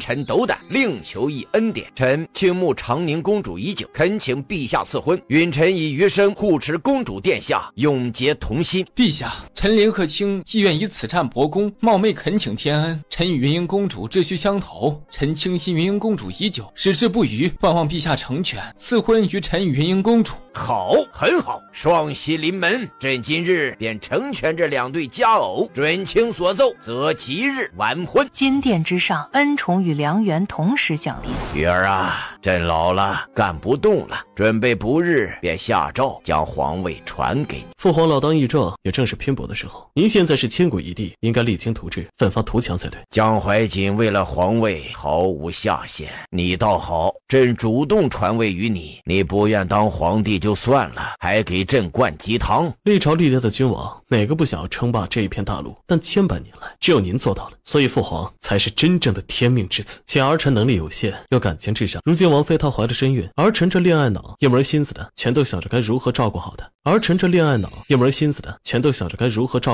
所以就不来毁掉太祖皇帝尸山血海打下的基业了。玉儿，瑞王妃怀着龙孙，的确需要面面俱到的照顾。既然玉儿的心思没在朝政之上，那朕就再替你们坐镇几年。朕待会儿就差工人往瑞王府送去大量补品。国事繁重，儿臣在照顾王妃的同时，也会帮父皇多分忧一些。光阴似箭，1个月后，苏湛和江沁月大婚，苏雨嫣和江寒雨出席了婚礼，并随了2000两黄金。日月如梭，又过了1个月，林鹤清和江黛云大婚，苏雨嫣和江寒雨再次出席婚礼，并再次随了2000两黄金。身边人的人生大事都尘埃落定后，江寒雨本人更是做到了极致。本来就十分宠妻的他，自打妻子怀孕后，便让妻子彻底过上了衣来伸手饭来张口的生活，连1日3餐都亲自喂到他的嘴里。后期江寒雨在得知妻子怀了双胎之后，更是把妻子当作易碎的宝贝供着。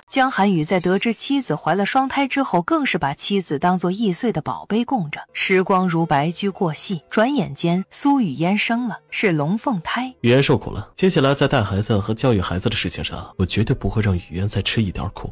好。皇嫂，我皇兄肯定早就为孩子起好名字了。我的小侄女和小侄子都叫什么啊？女孩叫江青离，男孩叫江弘毅。青离、弘毅，看我是大姑姑。青离、弘毅，看我是二姑姑。苏雨嫣坐月子期间，江寒雨寸步不离，他连办公都待在能时时看见妻子的地方。半年后的某个下午，这片大陆几千万平方公里，奇山异水肯定数不胜数。没有一统天下之前，要和政敌斗智斗勇。刚刚一统天下，我又有了身孕。人和木在一起是修，人和山在一起才是仙。夫君，我想让你带我和孩子游山玩水一段时间，好好的做一段时间的自在仙，顺便拔除一些不作为的贪官污吏，让大风的明天更美好。宠妻狂魔江寒雨当即就带着苏雨嫣进了宫。父皇，最近各地方呈上来的折子都说他们当地承蒙天恩，得以风调雨顺，而真不相信这几千万平方公里的大陆各地都是清河海晏。儿臣觉得世界那么大，总有藏污纳垢之地，所以儿臣决定带王妃和孩子到民间体察民情。林鹤清胸有沟壑，能够引经据典，献策安邦，于经济吏治多有拙见。他思维缜密，常能够以超拔的视野洞察时弊，提出长远之策。他入朝为官这1年多的时间里，为治国安邦做出了卓越的贡献。苏战当是虎将，勇武绝伦，也是治世奇才。他通晓兵农合一之策，堪称文武兼资。此二人因王妃的关系，私下走得也近，更是时常互相交流想法。父皇，有这2位敬畏天下的肱骨之臣辅佐，简直如虎添翼。此外，儿臣和王妃此番到民间也会因地制宜，每到一地就帮父皇整顿管理当地的不良风气，让大风最大程度的和亲海晏。嘿呀，瑞王把想撂挑子不干说的这么冠冕堂皇，朕可不愿意接受。国事繁多，朕还想撂挑子不干了呢。历朝历代的每位皇帝都想一统这片大陆，做着千古一帝，但纵观上下几千年，不仅只有父皇做到了，而且父皇做了千古一帝后，还让大风蒸蒸日上，简直就是天选治世奇才啊！父皇，大风少了我和王爷无关痛痒，但是若是您撂挑子不干了，那大风得散呀！父皇，您一向爱民如子，您就算是为了万千黎民百姓，也得继续励精图治呀！这话说的朕爱听。王爷他和您最像的一点就是孝顺。天高皇帝远，朕在这皇宫中只能通过各地方官员呈上来的折子看民生百态，但奏章里的字句能筛出几分真呢？实际上各地官员到底都是什么情况，朕还真的不清楚。所以瑞王携瑞王妃到民间体察民情一事，朕准了。又过了5日，规划好出行路线的夫妻2人踏上了归期未定的逍遥自在仙的日子。你们2个呢，要快快长大，然后好好孝顺母亲哦。你们2个以后要励精图治，让母亲舒舒服服的当老佛哟。皇位只有一个，所以雨嫣打算以后让女儿做还是儿子做？到时候看他们兄妹2人的意思吧。若是兄妹2人都想当，便让综合能力强的那个人来当；若是2人都不想当皇帝，那就由我来决定谁来当。好，都依雨嫣的。从我嫁给夫君到现在，夫君一直都把我视为珍宝，事事以我为主。日子呢，并不是和谁过都一样，而我也很喜欢孩子，我也相信夫君会把我们的孩子教育得很好。所以我打算此番游玩山水的时候再来一胎，孩子越多，以后这世上就多一个人对我好。事事以雨嫣为主，是心甘情愿的。我以后也会好好教导孩子们，让孩子们事事以母亲为主。苏雨嫣很满意他的回答。月明星稀，大风某座城池最奢华的客栈内，苏雨嫣抽掉了江寒雨的玉腰带。睡觉不积极，夫君有问题。我的夫君龙精虎猛，那就要积极的睡。雨嫣肯受罪生孩子，我感激不尽，往后余生我会做得更好。夫君已经做到极致了，以后呢，按这个标准一直保持就可以。而且夫君本就是人间值得，所以我才会愿意再生一胎。雨，你让我既有了家，也有了孩子，也让我体会到了何为幸福。还有，我爱你，冯君欢。我很幸运能遇到把我宠成孩子的你，阿宇，我也爱你，也因为是你，我才愿意在儿女双全的情况下再来一胎。第一次听他喊阿宇的江寒雨激动的心跳如雷，他俯身附上他娇艳欲滴的唇瓣，一亲芳泽，所有的爱意都体现在热吻里。今夜美好极了，江寒雨永远爱苏雨嫣，也永远事事以苏雨嫣为先。